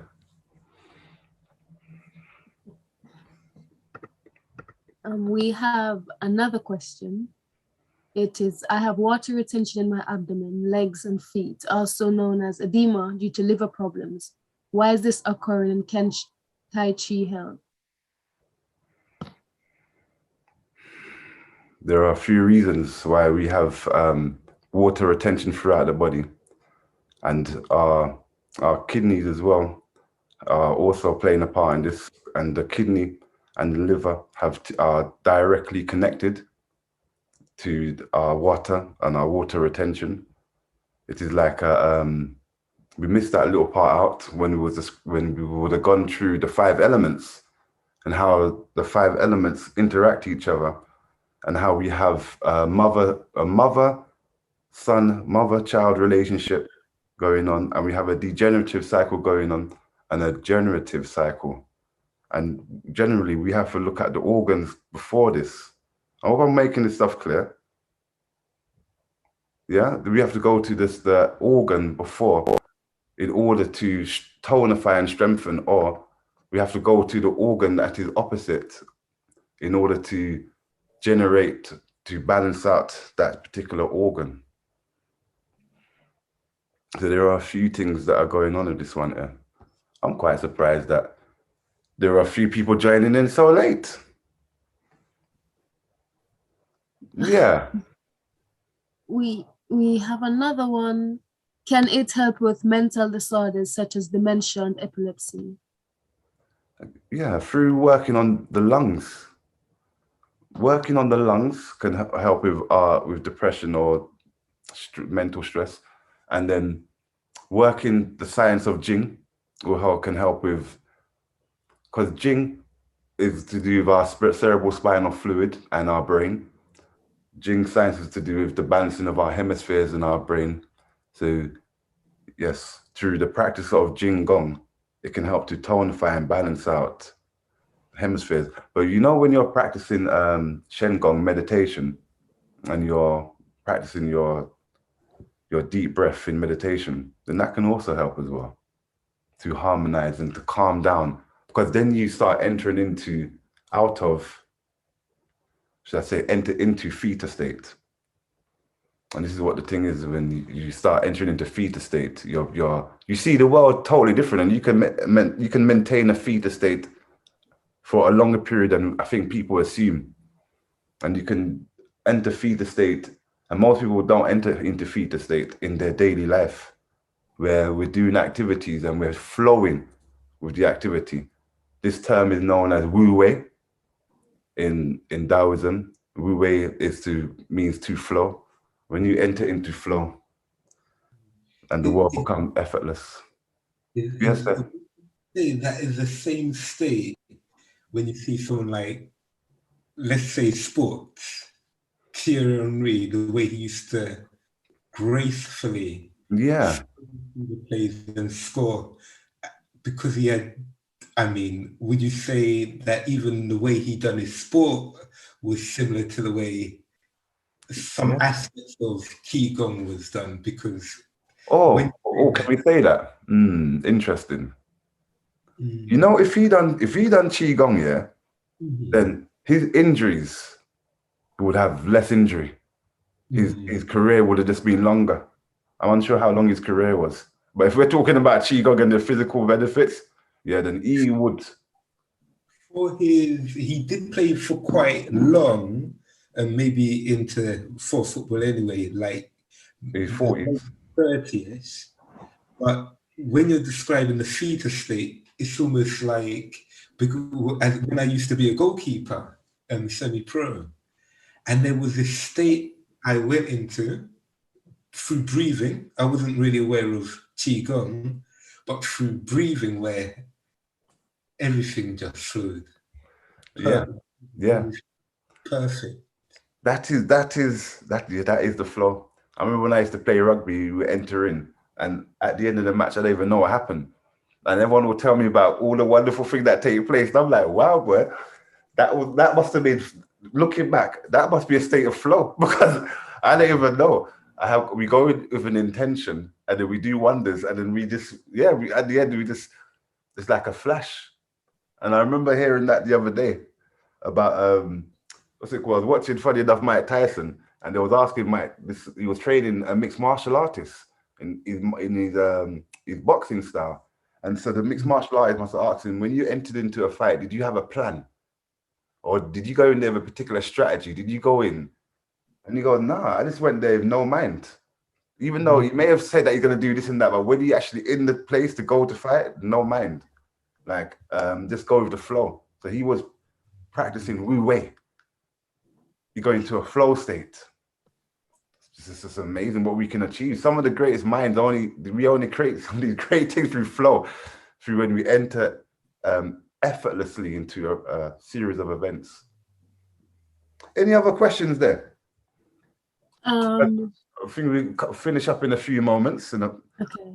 So this is from Alan. It's not a question, but a statement. He says, I will be on board. This knowledge from the course is very difficult to find, so I will be on board. I already do a weekly Saturday morning with Sahu, and it is an ongoing journey of improving health, knowledge, and vitality.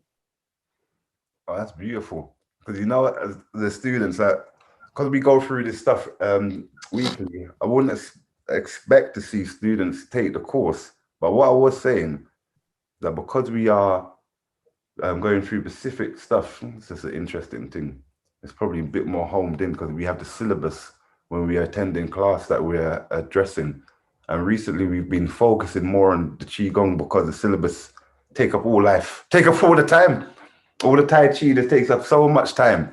So we've just been going deeper into the Qigong. So I understand Alan, because Alan looked like he really enjoyed the Qigong whenever we practice it in class.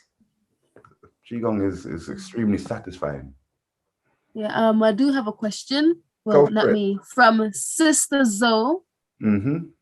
She said, do you have a theoretical or philosophical course alongside the main study, or is there a part 2, 3, 4, etc.?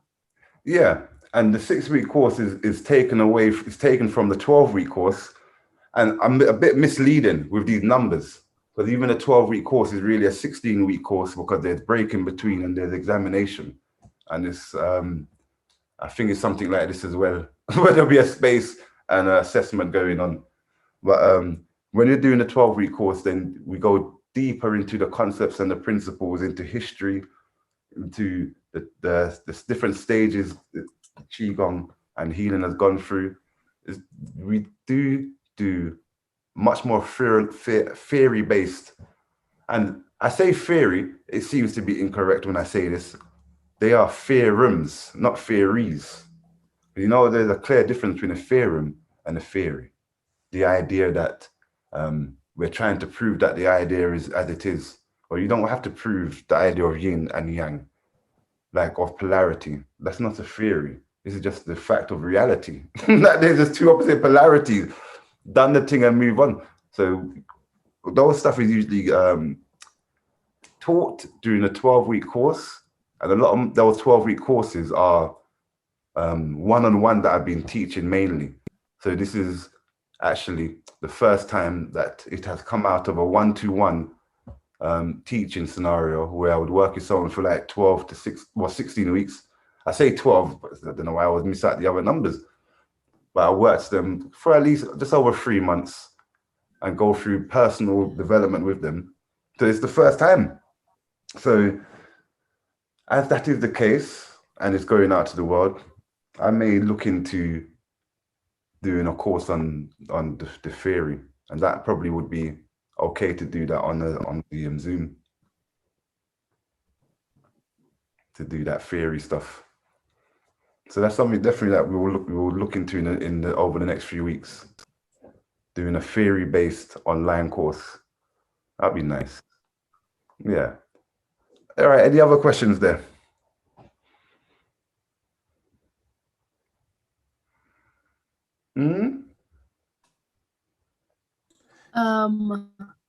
If you just give me a moment, Christos, would you mind having a look? I'm just searching for something to answer a question that was asked in regards to payment for the course. So if you can go ahead and look at something else, that would be great.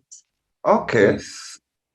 Any more questions? So we've done that one. So where to find out where the links, the Chemtech sorting that one out. And anyone else has any other questions there? Any students want to make a statement before they run off, before they leave us? We are. Hi, can you hear me? Yes. Hi, good evening. Really enjoyed your presentation. Thank you so much. I'm glad. Fascinating. I just wanted to ask, I did put my question in the chat. Let me just get it so that I make sure I ask it as I put it in there. I was asking about mental health.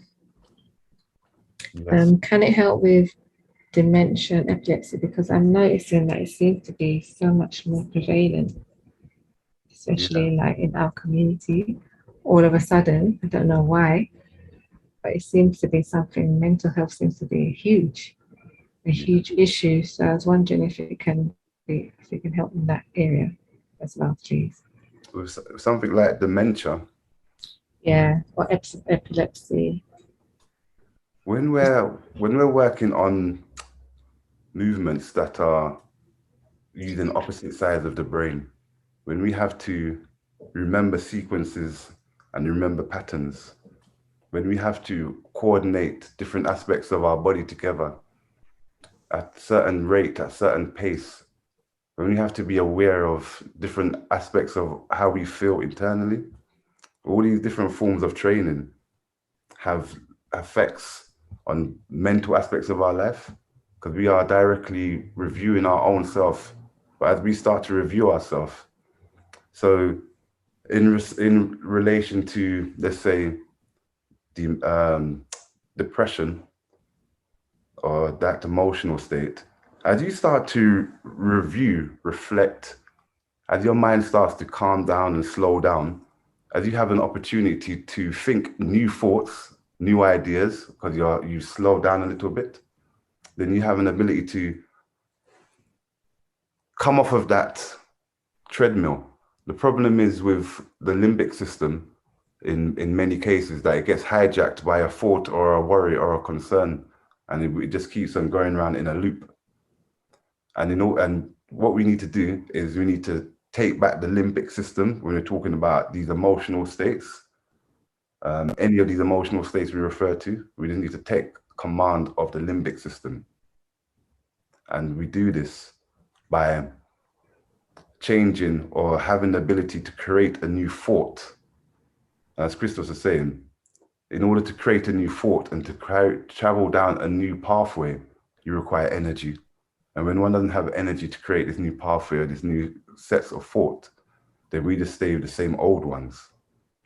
So practicing the Qigong, this indirectly will affect every aspect of your life. But as we're being specific, it would over time give space for you to think a different thought.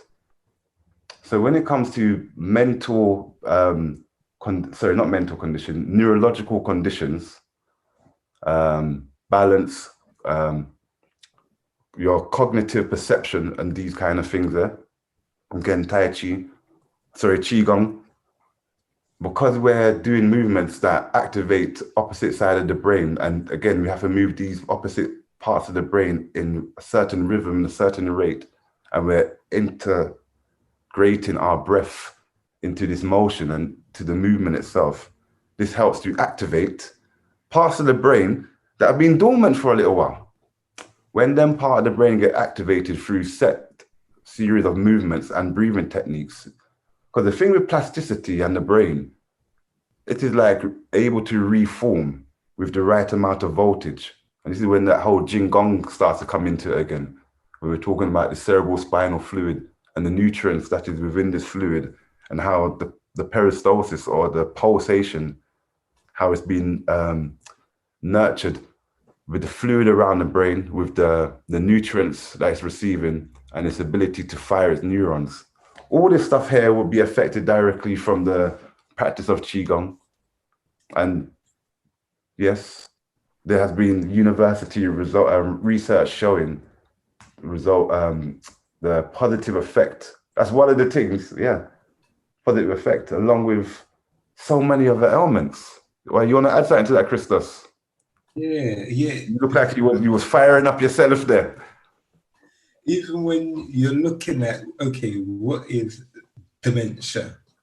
What is Alzheimer's? These are literal physical degenerative changes that happen in the brain.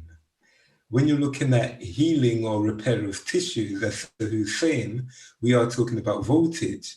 When we're talking about the voltage and, you know, things being piezoelectric, meaning it's an environment that, you know, thrives with an abundance of electrons. When we're talking about electrons, we're basically looking at the electrons being at minus 50 millivolts is where you get the cells of the body is actually regenerating. So at minus 50 millivolts. Yeah, 50, and then 25 for it to maintain itself. And then plus millivolts, which means electron, that's when you get the generation happening.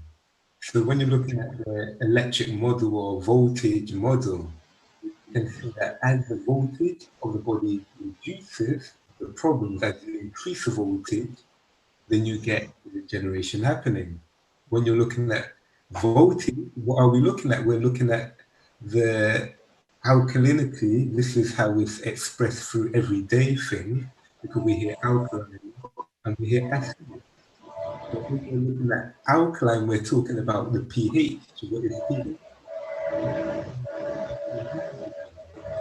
So I think the muting and angel. So when we're looking at the foods that we eat or the practices that we do, we're increasing the alkalinity through potential hydrogen, which is pH. And basically pH, hydrogen is the first atom with a negative charge. Yeah, so that's where they get the pH from.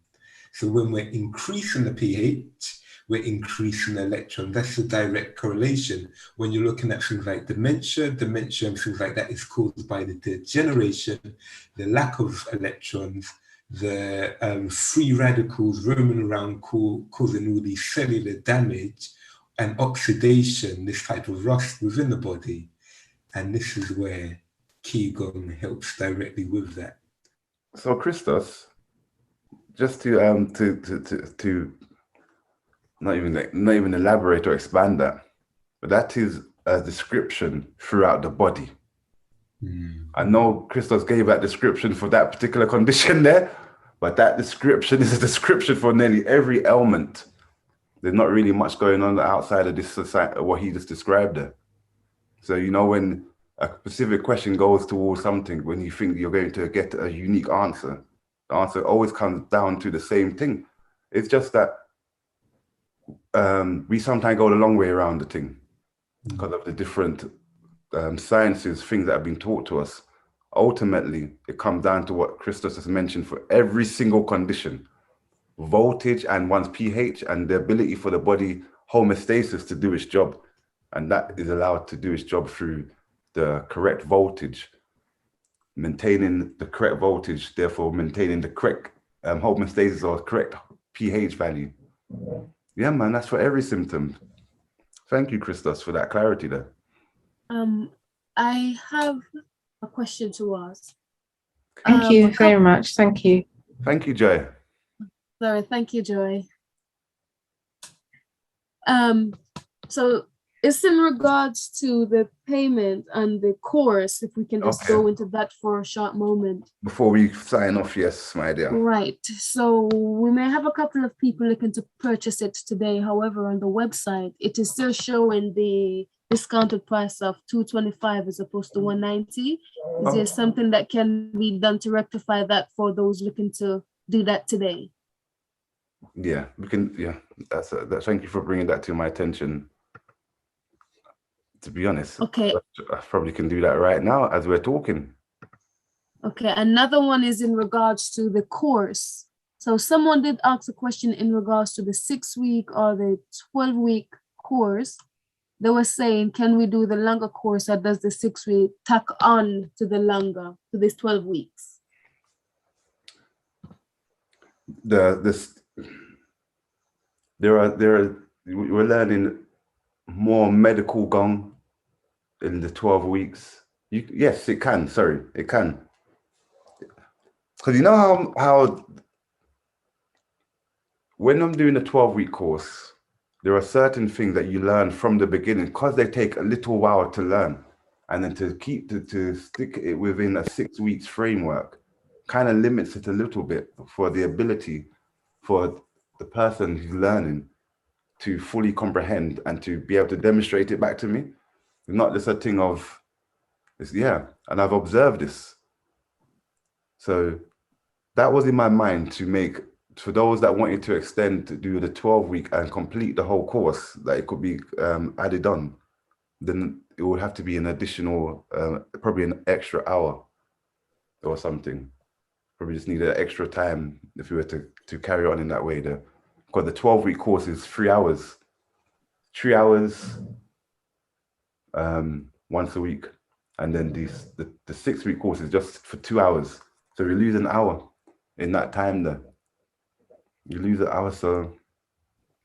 So for today, are you encouraging people to say if you want to do the 12-week or the 6 weeks, they can go ahead and purchase either one?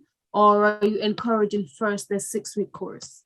I would encourage the 12-week course.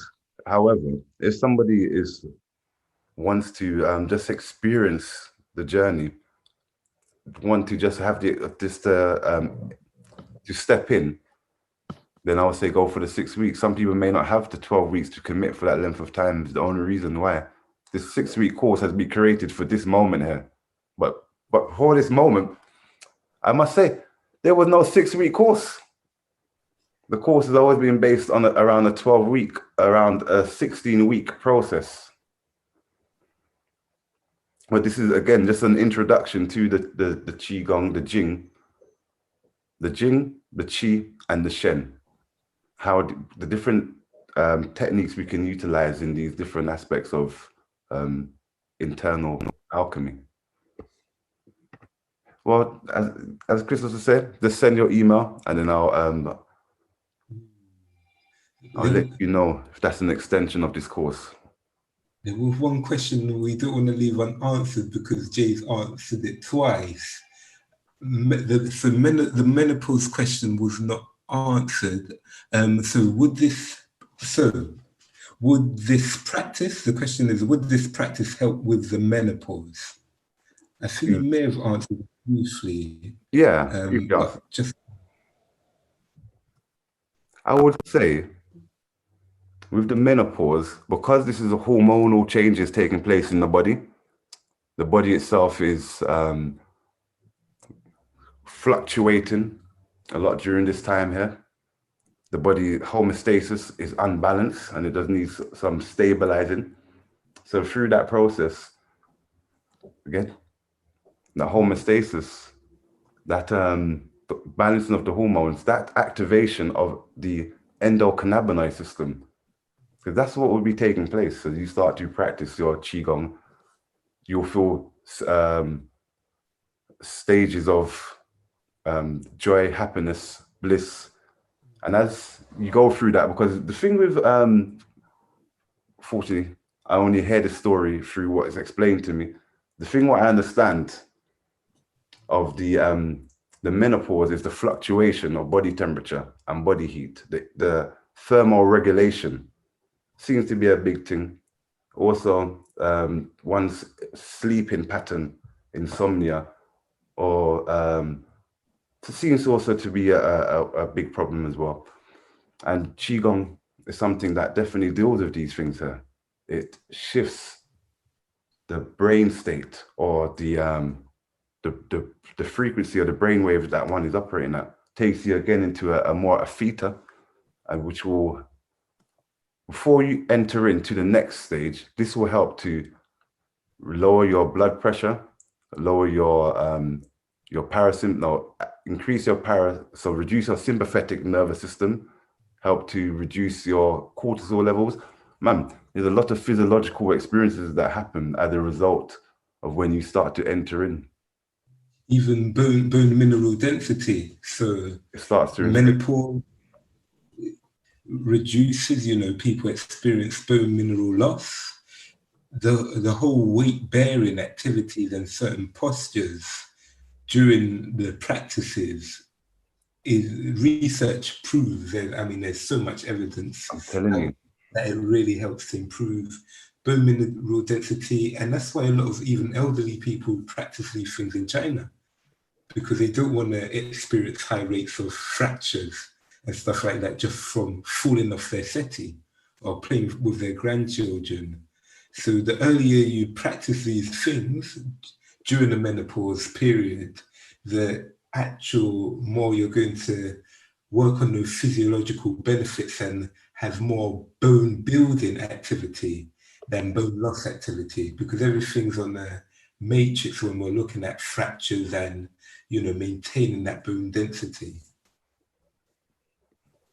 I think I should have made that change now. Yes, we've made that change to the website. So hopefully, anyone who wants to go for it now, it's up as a reduced price. Okay, I will provide that link. Okay, thank you. Right, so is there anything else there going on? No, I can't see any more additional questions. Most of them have been about the course. And the thing about the Qigong, and once you start to practice, it has so many profound effects, subtle effects that you're not looking for. We have a desire, we want, and a lot of the time that slows down the process, because our desire, our wants are compounded with our worries and our fears and our stress. So it gets lost in it. Because when you're practicing Qigong, there's an element of losing yourself, letting go, forgetting about whatever it is. So, even if you're in a medical system approach, let's say, and when you're going through that, you're taking medication, doing an exercise with the desired outcome of resolving something, but because you have a desire or a want or a need, there's a level of pressure that comes along with it, which is hard to achieve the goal. The difference, the difference of Qigong is that you're not really looking to, you may go in there saying, okay, we're looking to heal the body ultimately. But as you're doing the activity, you're not thinking about healing the body. You're not thinking about restoring whatever dysfunction we're talking about. You're thinking about the position, the alignment, your breath, the expansion. You're thinking about all these little stuff for a moment. Let's say you do this for 15 minutes. Really, you've forgotten about the whole world during that 15 minutes. And it's that reset, that stopping for a moment that creates the major opportunity for the body to start healing. All ailments, all conditions, known and unknown. Telling you, known and unknown. You have effects from practicing like this and you don't even know you're in a certain state. I remember when I went to get a scan one time from Darren, and I went to the scan. And I think, to be honest, I felt my normal state, and I actually went to him because I was I had some edema around my ankle, and it just came up. And because I've never experienced none of these ailments before, I was a bit surprised. So he was the only person who I thought could answer my question, because my health is pretty good.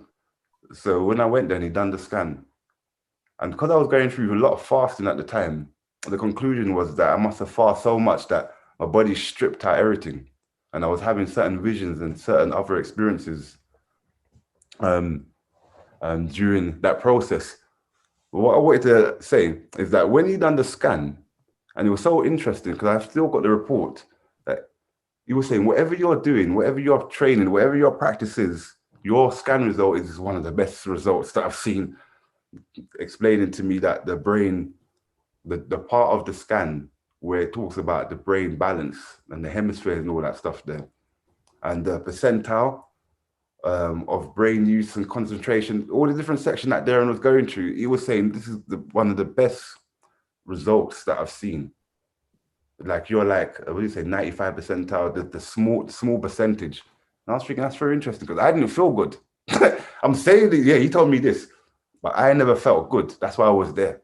So I was quite surprised how you can still be vibrating in a certain way. But I'm like, wow, I'm like, my body is going through transformation.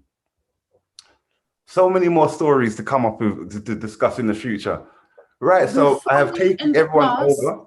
Go on. Before we end the class, can I ask, for those who are interested in the 12 weeks, is there also a discounted price? Because it seems that people are more likely to be interested in the 12-week than the 6-week one. So would you also do an update for the price, the discounted price of the 12-week course? Yes, and state the price separate. Make clear, I think the 190 is for the 6-week course, and that is discounted from an already discounted price of £225. The 12-week course would have a separate price also. That's right. That is right. Oh dear. And yeah, thank you for bringing this to my attention. I understand that even though, you know, this thing was highlighted for the 6-week course, today's presentation, I think the best thing is, if you are interested in only the 6-week course, you can make your payments and deposits now because that's been corrected. If you're interested in the 12-week course, send your information to the Sahu.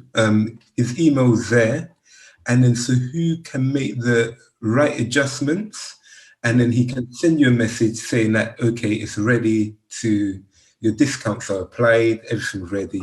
That'll be for tomorrow. That won't be, that's not like, yeah, I'll just do that adjustment for the 12-week course for tomorrow. So that adjustment will only be on for tonight and for tomorrow. Okay. So maybe I should give it for an extra day since it was missed for tonight. Yeah, get in there quick. And then it just go back to this 10% discount before the end of the month. So I will amend that for tonight. So I'll do that in a moment anyway, and then I can send out the messages. And it'll be up there until tomorrow. Then it'll go back to the 10% discount. Yeah, no, that sounds great. Yeah. I'm surprised so many people stuck with our presentation. I should know myself better than to say these numbers. I don't know what's my problem. I'm endless. Time doesn't mean much to me. My brothers and my sister, greetings. I greet you from the sunny island of Jamaica. Oh, Jamaica in the house. Yeah. And I didn't get the few minutes of start of the presentation, and I've seen where it's recorded. Will it be sent out? Yeah, it's recorded, so I'll edit it and it will be sent out. Yes, I'll post it on. I was thinking of posting it on the YouTube to make it easier. Okay. Another thing, I'm very, very much interested in the course. You live in Jamaica? I'm in Jamaica at the moment. So you did say something about Zoom.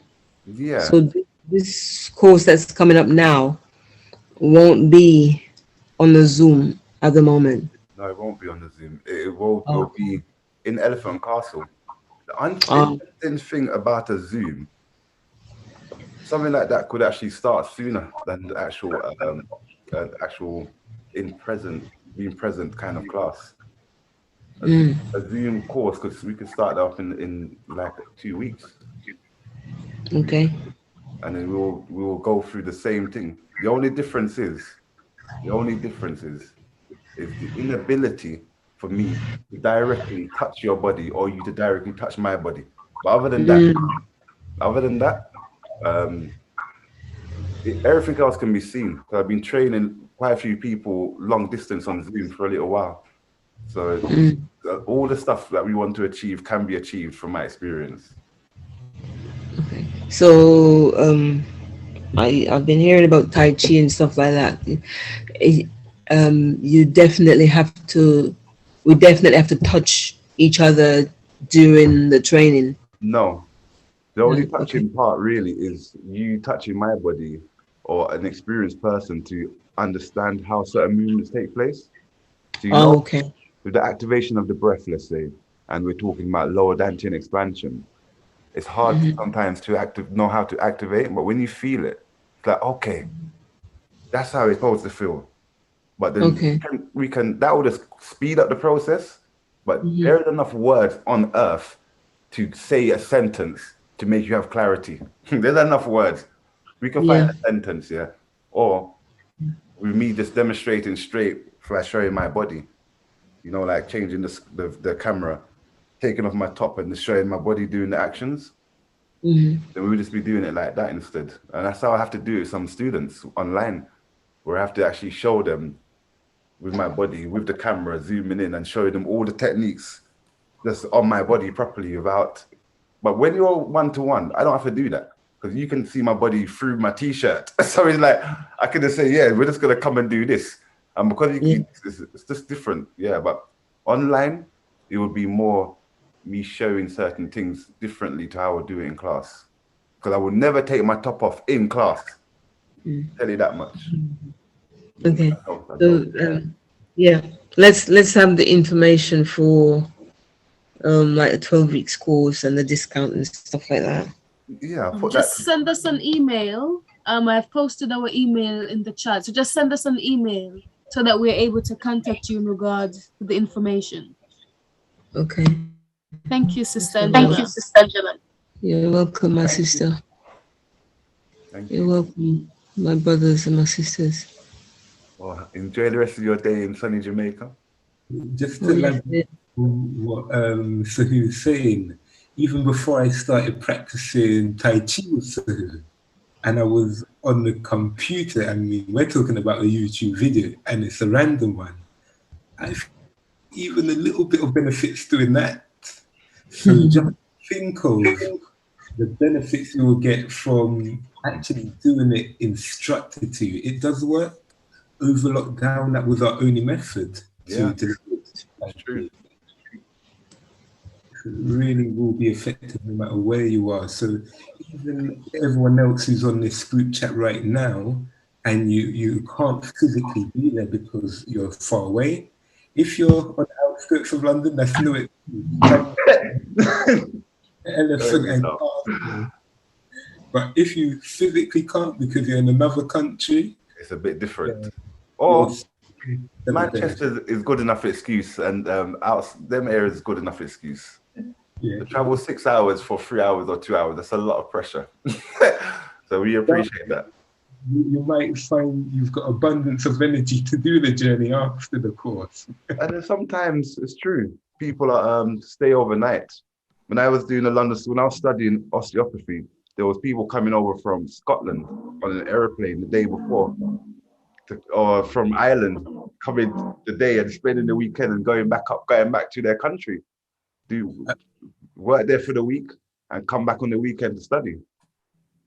So who from some basic physio courses I've done, people do the same airplane journeys, traveling from Australia, telling you, and just for a day course, and it's nothing what you're delivering here. But people, it's because the way things are sold, it's the way things are sold, isn't it? That's the thing. But I must say, at the end of all of this, you will receive a certificate of attendance. I probably should have said that a long time ago, of your of the work done, and also there will be a brief assessment as well. You won't get away with it lightly. It's not like you're gonna come in, learn something, and then you don't. I was gonna say, yeah, I think you know, we're going to get a certain level of appreciation here. This is really important. So you will be assessed as well. But my assessments can be quite indirect. You know, you don't have to be the spotlight, put you at the front of everybody, and then, but you will be though, especially in the last week. Yeah. So I think I'm gonna amend these website, and definitely by this evening, definitely tomorrow, all that stuff on the website will be amended with all the updates. And I take it there are no more questions. Yeah, no, that's all the questions. Yeah, no, thank you very much. I can see that there's still quite a lot of people hanging around because they're scared of missing a word you're saying. So yeah, very grateful to everyone that's participated today. And Yes, thank you very much for attending, everybody. I was unsure how many people would attend, but it's really good. Thank you. Thank you so much. And you have a great night, and I'll enjoy the rest of the sunny evening. You see, we entering into darkness. I might take a walk down to the beach. Oh, it's beautiful. Get some meditation and just chill until the evening, get a sunset on the beach. Beautiful. We all full joy. We all full joy whatever the weather is. We all full joy with what the weather is. And we have to appreciate what we have. Yeah. We have it. Yes. Yes. Not want for not what's there, but to appreciate what is. That's right. That's right. So nice meeting you all, and I trust that we'll meet again on similar occasion. Have a great night's rest. Thank you. Good night, my dear.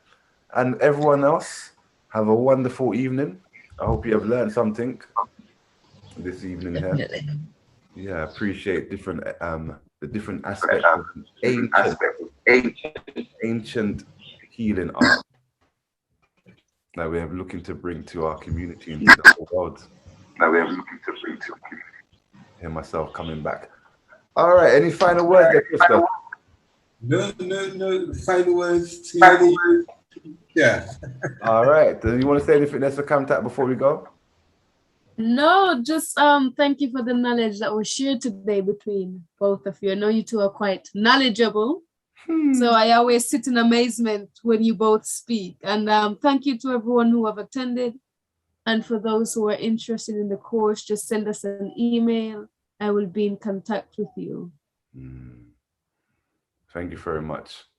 Well, everybody, have a wonderful evening wherever you are in the world. And I hope to see everyone either at the course or at another presentation. All right.